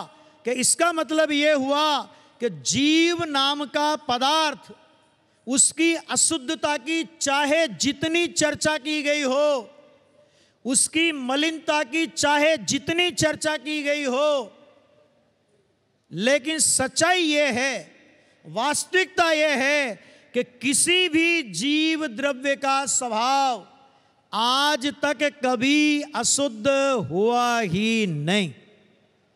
आज तक कभी अशुद्ध हुआ ही नहीं, वर्तमान में अशुद्ध है ही नहीं, अनंत काल में अशुद्ध होगा ही नहीं। मिथ्या दृष्टि और सम्यक दृष्टि माने क्या? कि जीव द्रव्य के शुद्ध स्वभाव को जिसने स्वीकार किया, जिसने मैं शुद्ध हूं, अंदर से ऐसी आवाज, अंदर से ऐसी अनुभूति को जिसने प्रकट किया, उसे कहते हैं सुबुद्धि। और जिसने मैं शुद्ध हूं ऐसा स्वीकार नहीं किया, अपने को अपूर्ण माना, अपने को अशुद्ध माना, अपने को विकारी माना, अपने को पामर माना, अपने को दीन माना, अपने को भिकारी माना, उसे कहते हैं कुबुद्धि। लेकिन भाई साहब, मानने में हम कुछ भी माने, अगर हमारे मानने से स्वभाव में कुछ अंतर नहीं पड़ता, हम अपनी आत्मा को अनादिकाल से लेकर आज तक अशुद्ध, अपवित्र, अपूर्ण, पामर, दीन, हीन, भिकारी मानते आए। अगर हमारी मान्यता के अनुसार आत्मा ऐसा हो जाता तो हम सब सम्य दृष्टि होते। इसका मतलब क्या कि हमने आज तक जैसा माना भगवान आत्मा ठीक उससे विपरीत है। हमने माना अशुद्ध है, आत्मा शुद्ध था। हमने माना अपूर्ण है, आत्मा पूर्ण था। हमने माना पामर है, आत्मा परमेश्वर था। आत्मा की परमेश्वर सत्ता का कुछ नहीं बिगड़ा, लेकिन आत्मा की परमेश्वर सत्ता को स्वीकार नहीं करने को कुबुद्धि कहा गया। तो एक बात बताओ कि सम्यक दर्शन ने, सम्यक ज्ञान ने, सम्यक चारित्र ने आकर के आत्मा को शुद्ध किया या शुद्ध का स्वीकार करने का नाम सम्यक दर्शन ज्ञान चारित्र हुआ? ये बता दो मुझे खाली, बोलिए। सम्यक दर्शन ने आत्मा को शुद्ध नहीं किया, क्योंकि सम्यक दर्शन अगर आत्मा को शुद्ध करता तो फिर हमें यह भी मानना पड़ेगा कि कुबुद्धि अर्थात मिथ्या दर्शन ने आत्मा को अशुद्ध किया। अरे आत्मा तो अनादि अनंत शुद्ध है। आचार्य भगवान ने कहा ना कि ये सुबुद्धि तो बाद में हुआ, पहले सुबुद्धि शब्द का प्रयोग किया कि ये सुबुद्धि तो बाद में हुआ। सुबुद्धि होने वाली दशा का नाम है, कुबुद्धि होने वाली दशा का नाम है। और परमात्मा भगवान आत्मा शुद्ध होना नहीं है। कैसा है? शुद्ध होना नहीं है, शुद्ध है। तो जो पहले से ही शुद्ध है, तो सुबुद्धि माने सम्यक दर्शन ने उसे शुद्ध किया। शुद्ध किया, कहते किया नहीं, शुद्ध है ऐसा स्वीकार किया, उसका नाम सम्यक दर्शन। शुद्ध है ऐसा स्वीकार नहीं किया, उसका नाम मिथ्या दर्शन। तो आचार्य कहते हैं भाई, जिन सुबुद्धियों में तथा कुबुद्धियों में, कुबुद्धियों को पहले से ही शुद्धता है, पहले से ही शुद्धता है। क्या मतलब इसका? कि वो अनादि अनंत नित्य शुद्ध है। नियम सार में एक और शब्द का प्रयोग किया। क्या शब्द का प्रयोग किया? कि नियम सार में शब्द का प्रयोग किया नित्य शुद्ध, नियम सार में शब्द का प्रयोग किया सहज शुद्ध। और एक बात और देखो, एक बात और समझना कि द्रव्य स्वभाव तो कभी अशुद्ध होता ही नहीं। द्रव्य स्वभाव तो सदा शुद्ध है। हम शुद्ध स्वीकार करें या नहीं करें, हमारे स्वीकार की द्रव्य स्वभाव को कोई अपेक्षा नहीं है। सोना है, अब सोने को कोई पीतल माने और सोने को कोई सोना माने, तो सोने की कीमत में क्या फर्क पड़ेगा? जो पीतल माना तो वो दरिद्रता का दुख भोगेगा, और जिसने सोने को सोना माना वो समृद्धि का सुख भोगेगा। लेकिन सोने की कीमत सोना मानने से बढ़ती नहीं और पीतल मानने से घटती नहीं। इसी तरह हमारा स्वभाव नित्य शुद्ध है। एक बात। एक दूसरी बात कि देखिए, पर्याय में कुबुद्धिपना और सुबुद्धिपना, कि कोई कहे कि पर्याय में तो अंतर है ना। कोई प्रश्न करे कि महाराज ठीक है, द्रव्य स्वभाव में अंतर नहीं है, लेकिन पर्याय में तो अंतर है ना। आचार्य कहते हैं शुद्धता और अशुद्धता दोनों व्यवहार नय का विषय है। शुद्ध नय का विषय ना अशुद्ध पर्याय है और ना शुद्ध नय का विषय शुद्ध पर्याय है। शुद्ध नय का विषय एकमात्र त्रैकालिक ध्रुव स्वभाव ही शुद्ध नय का विषय है। और वो जो शुद्ध नय का विषय है, आचार्य कहते हैं पर्याय में भी मैं क्या अंतर देखूं। शुद्ध की दशा हो, कुबुद्धि की दशा हो या सुबुद्धि की दशा हो, दोनों व्यवहार नय का विषय है, दोनों अवलंबन के योग्य नहीं है। सम्यक दर्शन मिथ्या दर्शन, मिथ्या दर्शन अवलंबन के योग्य नहीं। चलो, मिथ्या दर्शन तो अवलंबन के योग्य नहीं है, लेकिन सम्यक दर्शन तो अवलंबन के योग्य है कि नहीं? तो सम्यक दर्शन से हमने पूछा कि भाई सम्यक दर्शन तुम तो बताओ, तुम तो अपना परिचय दो कि तुम कौन हो। तो सम्यक दर्शन ने कहा भाई मैं ज्ञायक त्रिकाली परमात्मा हूं। मैं आजकल एक उदाहरण देता हूं। आजकल अपने देश में आधार कार्ड बनता है। कौन सा कार्ड बनता है? आधार कार्ड। और आधार कार्ड बनते हैं तो क्या होता है उसमें, आपको पता है ना? हाथों की अंगुलियों का क्या लिया जाता है? उसको स्कैन किया जाता है।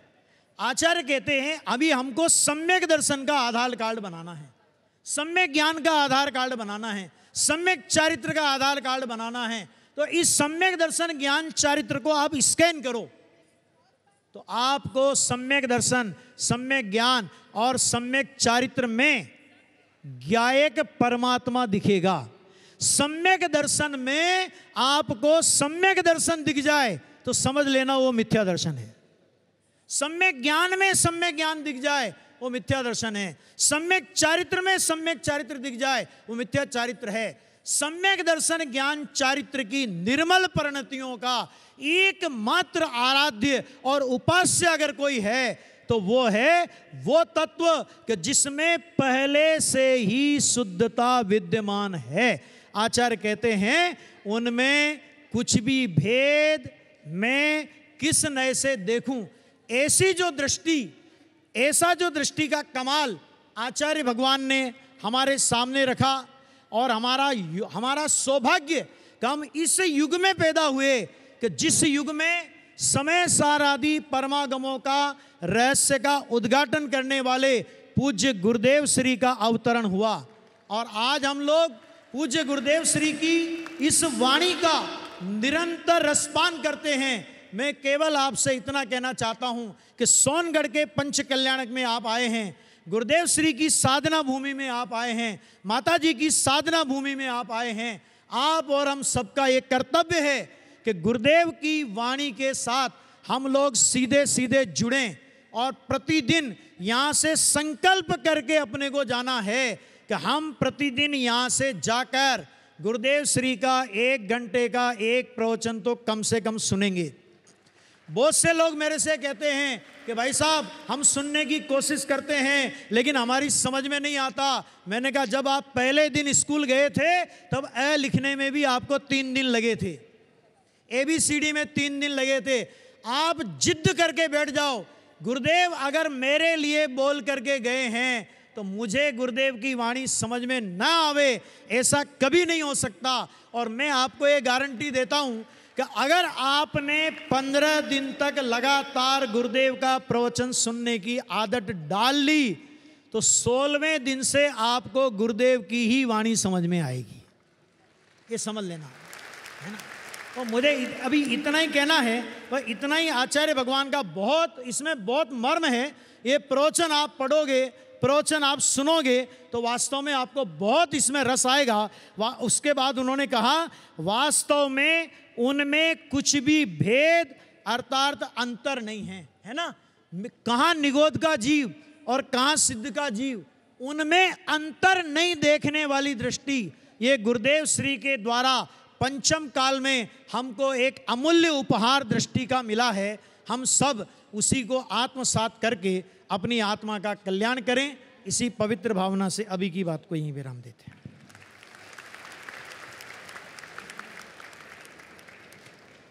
अति सुंदर, बहुत ही अद्भुत। वास्तव में देखा जाए तो इस काल में पूज्य गुरुदेव श्री के जो प्रवचन हैं वो मोक्ष ले जाने के लिए पर्याप्त हैं।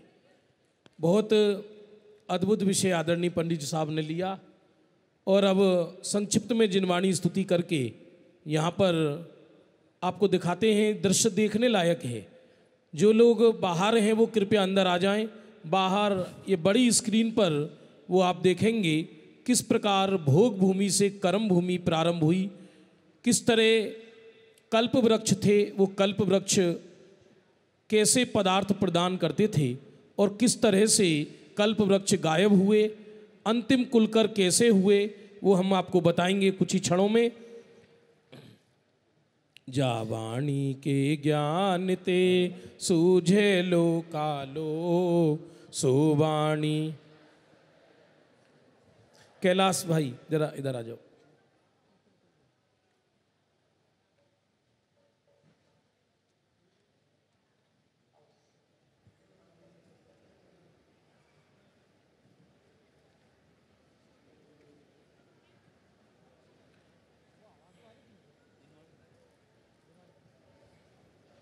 जिनवाणी मात नो जय हो।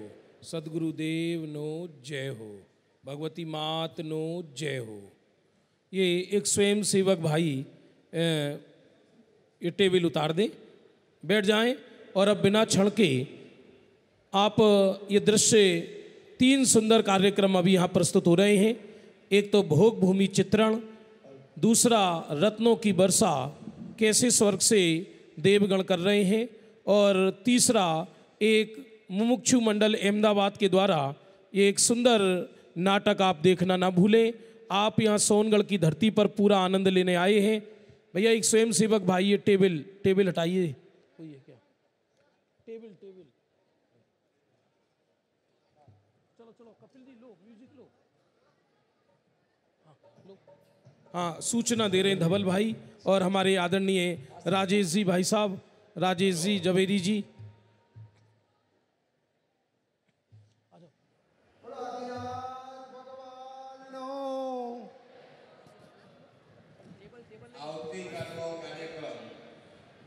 આવતીકાલ સવારનો કાર્યક્રમ 6:15 થી 6:23 પૂજ્ય ગુરુદેવશ્રીનું માંગલિક, 6:23 થી 6:45 પૂજ્ય બેનશ્રીની તત્વચર્ચા, 6:45 થી 7:15 પ્રભાત ફેરી, 7:20 થી 8 વાગ્યા સુધી નિત્ય નિયમ પૂજન, 8 થી 9 વાગ્યા સુધી પૂજ્ય ગુરુદેવશ્રીનું થીડી પ્રવચન, 9 વાગ્યાથી 12 વાગ્યા સુધી યાગ મંડળ વિધાન, જલયાત્રા અને વેદી શુદ્ધિનો કાર્યક્રમ જે 21/1/2024ના રોજ હતો તે આવતીકાલે એટલે કે 20/1/2024ના રોજ રાખવામાં આવેલ છે.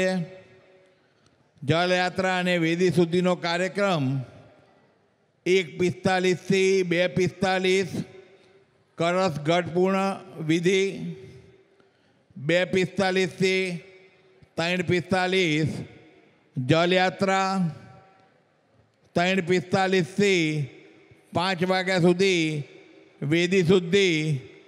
આ પ્રમાણે આવતીકાલનો કાર્યક્રમ રહેશે. રાત્રિનો કાર્યક્રમ કાલે સવારે ડિક્લેર કરવામાં આવશે. વેદી શુદ્ધિના કળશ જેમણે બોલીમાં લીધા હોય તેમને એકાઉન્ટ ઓફિસ પગોડા નંબર 39માંથી મેળવી લેવા.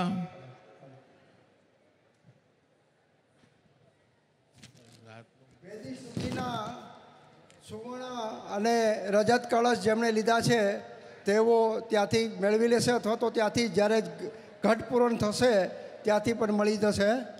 બાળકોના ક્લાસ બપોરે 3:30 થી 5 અલગ પંડાલમાં રાખવામાં આવેલ છે. અલગ પંડાલ તેના માટે બનાવવામાં આવ્યો છે. તો સર્વે વાલીઓએ પોતાના બાળકોને ત્યાં મોકલવા. આત્મધર્મનો વિશેષ અંક બહાર પાડેલ છે. હિન્દી અને ગુજરાતી પગોડા નંબર 1 અને 2માંથી મેળવી શકાશે. પંચકલ્યાણક સુવેનિયર પ્રસંગે ચાંદીના 25 ગ્રામ તેમજ 50 ગ્રામના સિક્કા બહાર પાડવામાં આવ્યા છે. તે પગોડા નંબર 1 અને 2 25 ગ્રામની રાશિ 2000 અને 50 ગ્રામની રાશિ 4000 રૂપિયા રાખવામાં આવી છે. જેમને જોઈતા હોય ત્યાંથી મેળવી લે. યાગ મંડળ વિધાનનો જેમણે લાભ લીધો હોય તેમને પોતાના પાસ એકાઉન્ટ ઓફિસમાંથી મેળવી લેવા. યાગ મંડળ વિધાનના ઉદ્ઘાટન કરતા, લાભ કરતા ઇન્દ્રાણી એ સિવાય બીજા કોઈ ઉપર બેસી શકશે નહીં. અને બ્રહ્મચારી બહેનો આના સિવાય યાગ મંડળ વિધાનમાં કોઈ બેસી શકશે નહીં, જેની દરેકે નોંધ લેવી. બાકીના માટે નીચે વ્યવસ્થા કરવામાં આવશે, ઉપર કોઈ બેસી શકશે નહીં.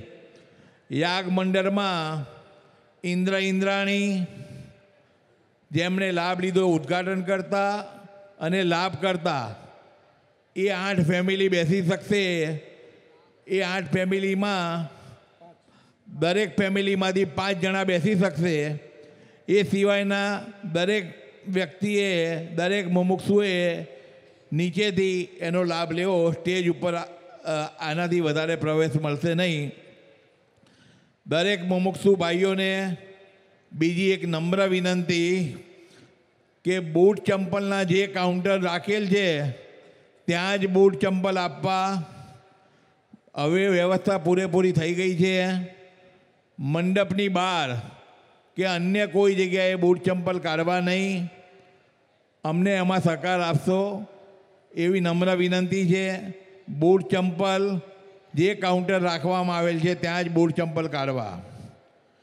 દરેક મુમુક્ષુ ભાઈઓને એક ખાસ નમ્ર વિનંતી કે પંડાલમાં જગ્યા ખાલી હોવા છતાં બહાર લોકો ખુરશી નાખીને બેસે છે, જેમાં પંડાલમાં જિનેન્દ્ર ભગવાનનો અભિનય થાય છે. બહાર તમે બેસો છો, એ જે કંઈ સ્ક્રીન લગાડવામાં આવ્યા હતા એ વધારે સંખ્યા થાય અને તમે જોઈ શકો એ માટે લગાડવામાં આવ્યા હતા.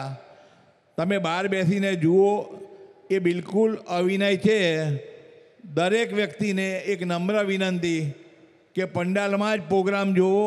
પંડાલમાં જગા ન હોય ત્યારે તમે બહાર પ્રોગ્રામ જુઓ તો બરાબર છે.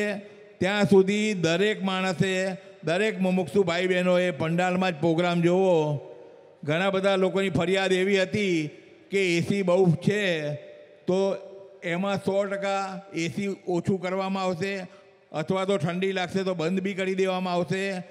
પણ દરેક જણાએ નમ્ર વિનંતી કે પંડાલમાં બેસીને પ્રોગ્રામ જોવો એવી ફરી એકવાર નમ્ર વિનંતી. कालनी याग मंडल, कल का याग मंडल पूर्ण रूप से संस्कृत में होने वाला है. उसके साथ में स्क्रीन पर बहुत भव्य रूप से और पहली बार यहाँ पे याग मंडल विधान पूजन जो आपने किया हो यादगार रहेगा. तो सभी से निवेदन है कि याग मंडल देखना ना भूले. अगर बाहर रह गए तो जिंदगी में सबसे बड़ा प्रसंग आप गवा दोगे.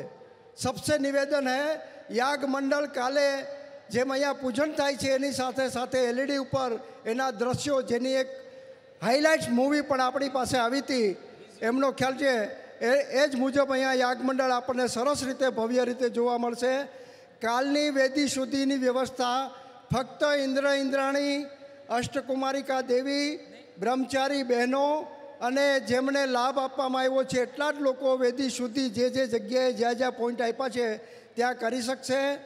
એમના બાદ જેમને પ્રતિમા લીધી છે એ વ્યક્તિઓને વેદી સુધી થયા બાદ માતૃકા યંત્ર વગેરે ત્યાં બિરાજમાન કરવાનું હોય એ 2 વ્યક્તિ અંદર પ્રતિમા જેમની છે એમને ત્યાં લાભ આપવામાં આવશે.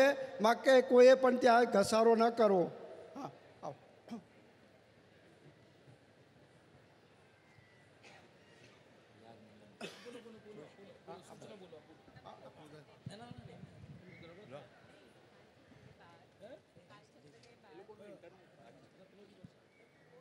હવે આગળનો કાર્યક્રમ ચાલુ થાય છે. જાહેરાત પૂરી થઈ. તમારે એક વાર બોલવું તો બોલી લો સંજયજી.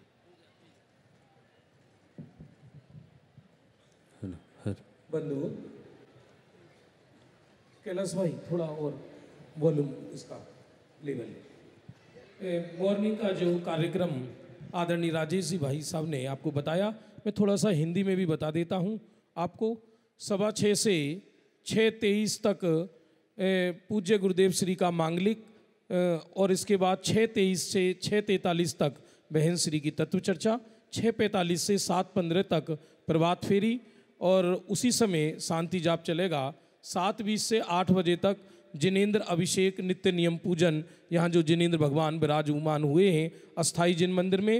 और 9 बजे से 12:15 बजे तक विश्व में पहली बार संस्कृत में याग मंडल विधान विद चित्र, विजुअल चित्र देखेंगे आप 3D, 4D, 5D में. और इसके बाद 12:15 से 12:30 बजे तक जो आर्ट एग्जीबिशन है उसका उद्घाटन होगा। बंधुओं, पुनः फिर आपसे निवेदन है, बाहर लोग ऐसे बैठे हैं जैसे मेले में आए हों और फैल फैल कर बैठे हैं।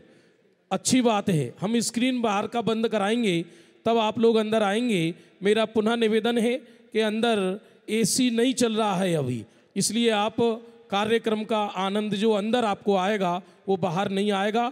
अब लीजिए, हम आपको ले चलते हैं काल चक्र के इस अविरल प्रवाह में।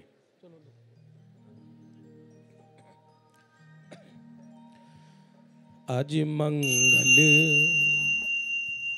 एक मिनट, आज मंगल अवसर आया, मोक्ष मार्ग जगाने आया। आज मंगल अवसर आया, मोक्ष मार्ग जगाने आया। बंधुओं, सुनो सुनो सुनो, आपको नींद आ रही है क्या? जरा हाथ उठा के बताइए, नींद आ रही है क्या? अरे पीछे वालों, स्वर्णपुरी की धरती पर व्यक्ति आता है तो नींद तो वैसे ही जाने वाली है। ये 38 वर्षों से के बाद, माने पूज्य गुरुदेव श्री के बाद जो एक प्रतिष्ठा हुई नंदीश्वर दीप की, उसके बाद माने इस धरातल पर 38 वर्ष बाद ये प्रतिष्ठा हो रही है। इस सोनगढ़ का चप्पा चप्पा जिसका इंतजार कर रहा था, पूरा भारतवर्ष, पूरा आर्यखंड जिसका इंतजार कर रहा था, वो प्रतिष्ठा आज से हमारी प्रारंभ हुई है। इसलिए 2 लाइन के साथ मैं चाहूंगा पूरी सभा मेरा साथ दे। आज मंगल अवसर आया, मोक्ष मार्ग जगाने आया। आज मंगल अवसर आया, मोक्ष मार्ग जगाने आया। मैं थोड़ी नींद भगाना चाहता हूं, जरा दोनों हाथ उठा लीजिए।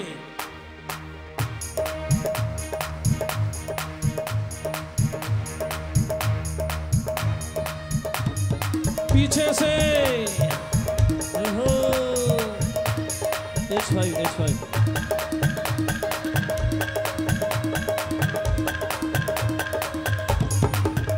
आज मंगल अवसर आया, मोक्ष मार्ग जगाने आया। आज मंगल अवसर आया, मोक्ष मार्ग जगाने आया।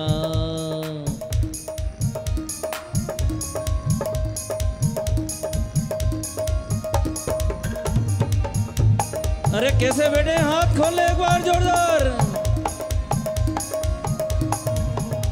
आज मंगल अवसर आया, मोक्ष मार्ग जगाने आया। जय हो मंगल अवसर।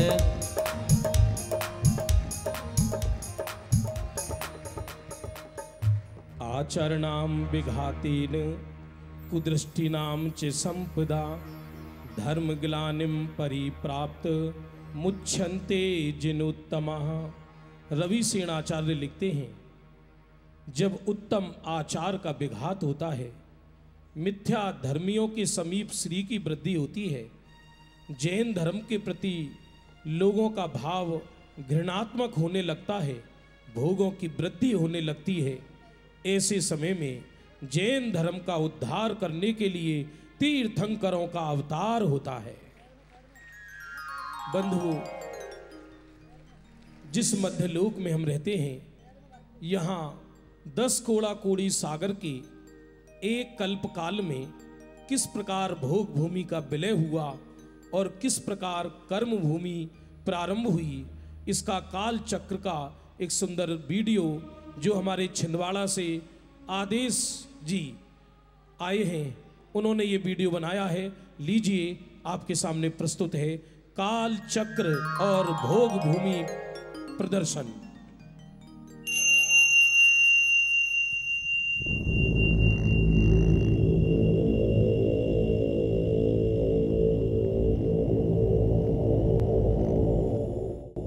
जिनेन्द्र देव द्वारा प्रतिपादित इस अनादि अनंत विश्व में काल चक्र निरंतर गतिशील है।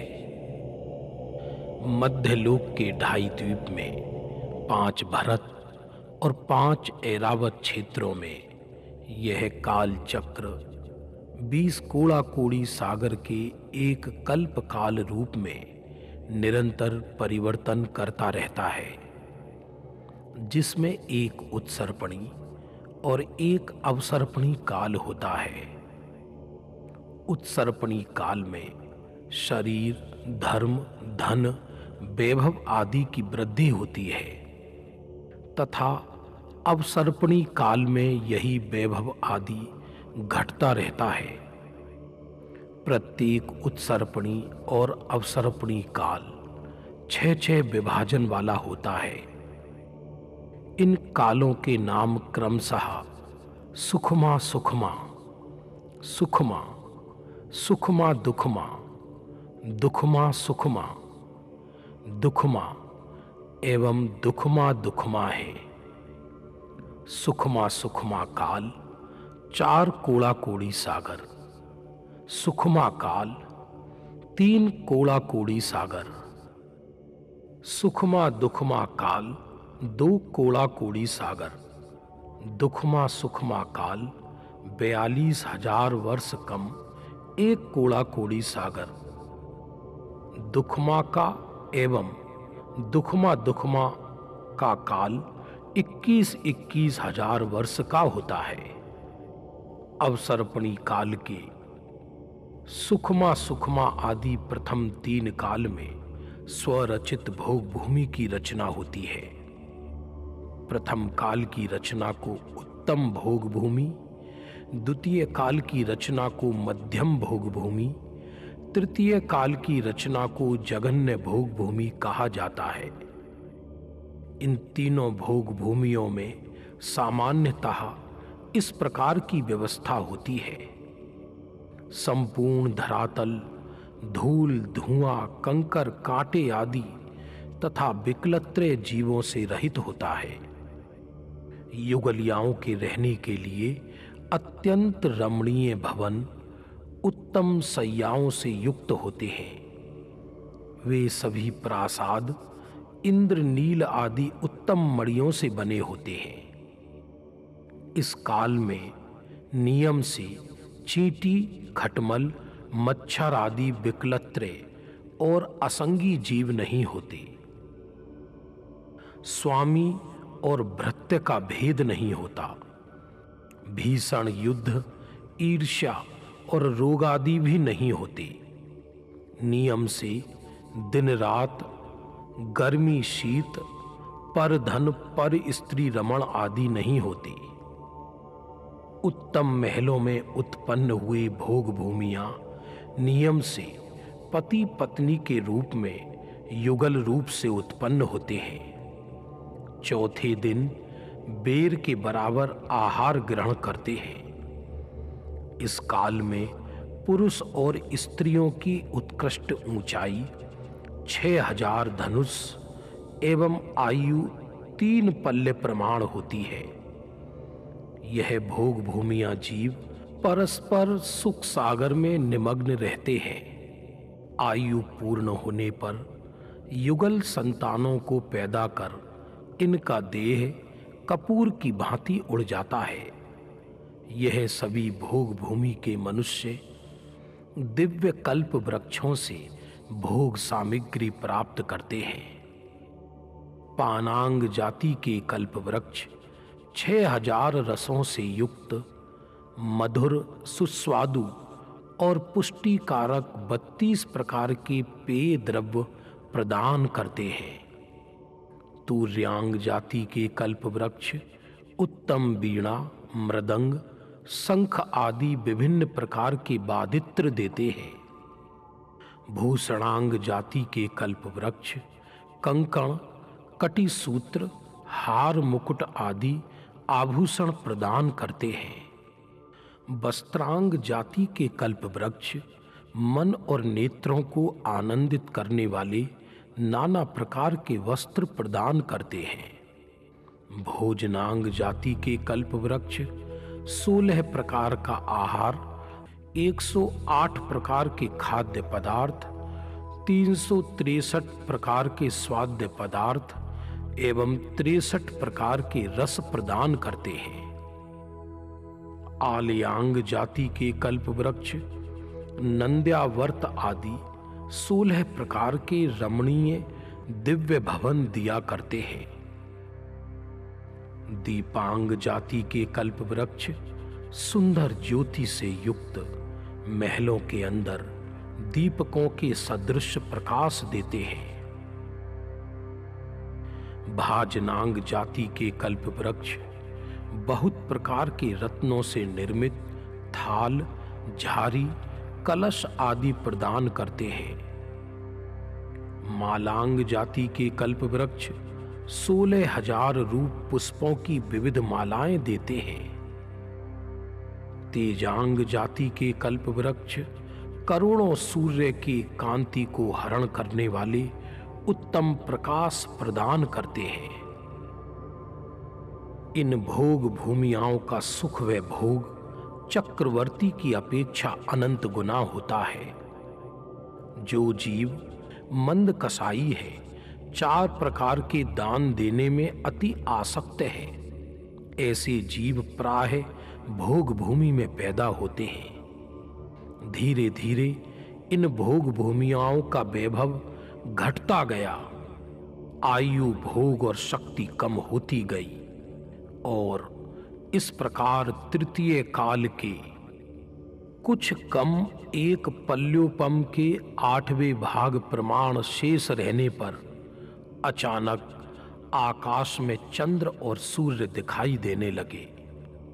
यह देखकर भोग भूमिया जीव घबराई तथा प्रतिश्रुति नामक प्रथम कुलकर ने युगलिया जीवों को इस प्रकार संबोधित किया। हे आर्यो, अब चतुर्थ काल नजदीक आने वाला है। तृतीय काल के समाप्ति के लक्षण दिखाई देने लगे हैं। तेजांग जाति के कल्प वृक्षों का प्रकाश क्षीण होने लगा है, जिससे आकाश में चंद्र सूर्य दिखाई देने लगे हैं। यह सुनकर सभी भोग भूमिया जीव शांत भाव को प्राप्त हुए। प्रतिश्रुति कुलकर के बाद मनु आदि 13 कुलकर और उत्पन्न हुए। उन सब ने भोग भूमि के नष्ट होते हुए भोगों के विषय में समझाकर मनुष्यों को जीने का मार्ग सिखाया। यद्यपि अभी तक भोग भूमि के लक्षण नष्ट होने पर भी वे युगलिया जीव परस्पर पुण्य से प्राप्त वैभव को भोगते हुए भोग भूमि का ही आनंद उठा रहे थे। अब धीरे धीरे कल्प वृक्षों ने फल फूल आदि खाने के पदार्थ, वस्त्र आदि पहनने के पदार्थ देना बंद कर दिया, जिससे भोग भूमिया जीव और भी घबराने लगे। ऐसे समय में अंतिम 14वें कुलकर नाभिराय उत्पन्न हुए। उनके मरुदेवी नाम की पत्नी थी। कल्प वृक्षों के नष्ट हो जाने पर तीव्र भय से युक्त सभी भोग भूमिया मनुष्य नाभिराय कुलकर की शरण में पहुंचकर बोले, हे स्वामी, रक्षा करो। नाभिराय करुणापूर्वक उन मनुष्यों को आजीविका का उपदेश देने लगे। वे कहने लगे, धरती में उत्पन्न फल फूल, धन धान्य आदि का सेवन करो। वृक्षों से तोड़कर केला, श्रीफल आदि खाओ और गाय का दूध पियो। तदनुसार आचरण करके वे सब मनुष्य नाभिराय के प्रसाद से सुखपूर्वक जीवन व्यतीत करने लगे। इंद्र ने अवधि ज्ञान से नाभिराय और मरुदेवी को अंतिम युगलिया अथवा कर्म भूमि के प्रथम जीव जानकर उनका औपचारिक विवाह उत्सव संपन्न किया। हमारे चरित्र नायक प्रथम तीर्थंकर ऋषभदेव का जन्म माता मरुदेवी के गर्भ से होगा। ऐसा जानकर बुद्धिमान इंद्र ने अयोध्या की रचना कर नाभिराय का राज्याभिषेक किया।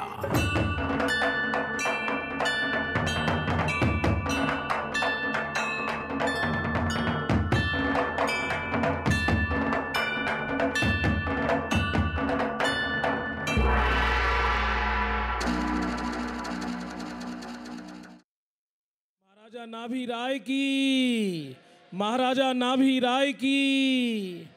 बंधु, हमने देखा कि किस प्रकार भोग भूमि समाप्त हुई और तृतीय काल में ही कर्म भूमि प्रारंभ हो गई। महाराजा नाभि राय के यहाँ राजा भगवान ऋषभदेव का, बालक ऋषभदेव का जन्म होगा। उससे पूर्व 9 महीने 6 महीने पहले से ही माने 15 मास तक रत्नों की वर्षा होती है। देखिए किस प्रकार रत्नों की वर्षा होती है।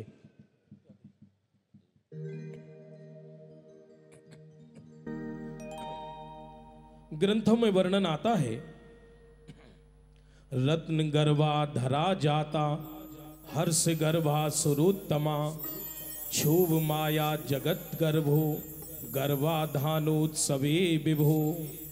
सत्य तो ये है बंधु, इंद्र स्वयं अयोध्या नगरी का निर्माण करता है, उन रत्नों को कौन बीनेगा।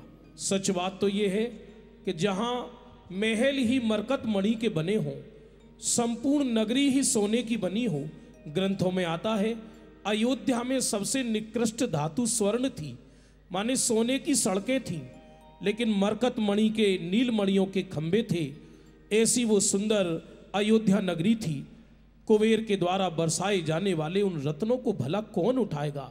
सत्य तो ये है, आज इस अयोध्या नगरी में जितने भी महानुभाव बैठे हैं, वो पूज्य गुरुदेव श्री के रत्नत्रय को प्राप्त करने के लिए यहां पर बैठे हुए हैं। उन जड़ रत्नों को भला कौन उठाने वाला है। फिर भी आप देखेंगे कि किस प्रकार कुबेर रत्नों की वर्षा करते हैं। अरे बह रही रे रतन की धार आज इस नगरी में, बह रही रे रतन की धार आज इस ऐसे काम नहीं चलेगा। जरा दोनों हाथ उठा लीजिए।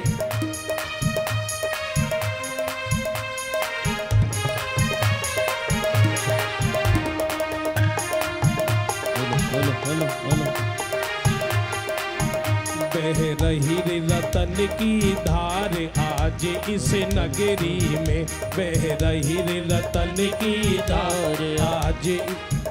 हेलो हेलो, जरा दोनों हाथ ऊंचे।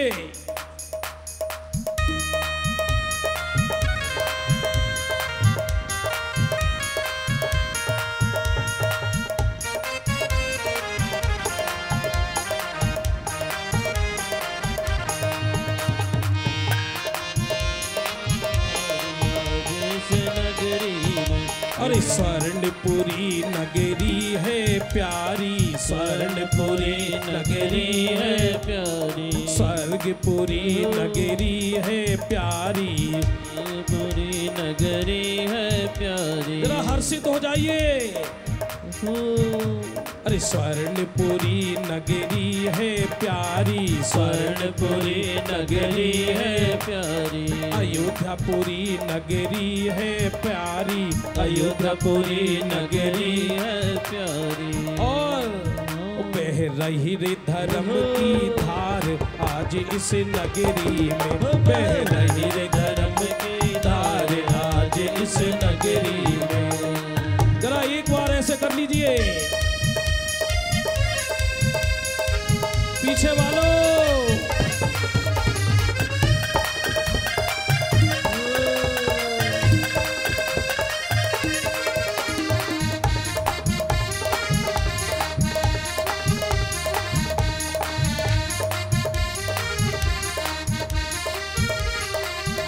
और एक अंतरा और लेंगे जब तक रिदम आनी चाहिए आपकी तेज। 1 2 3 एक बार।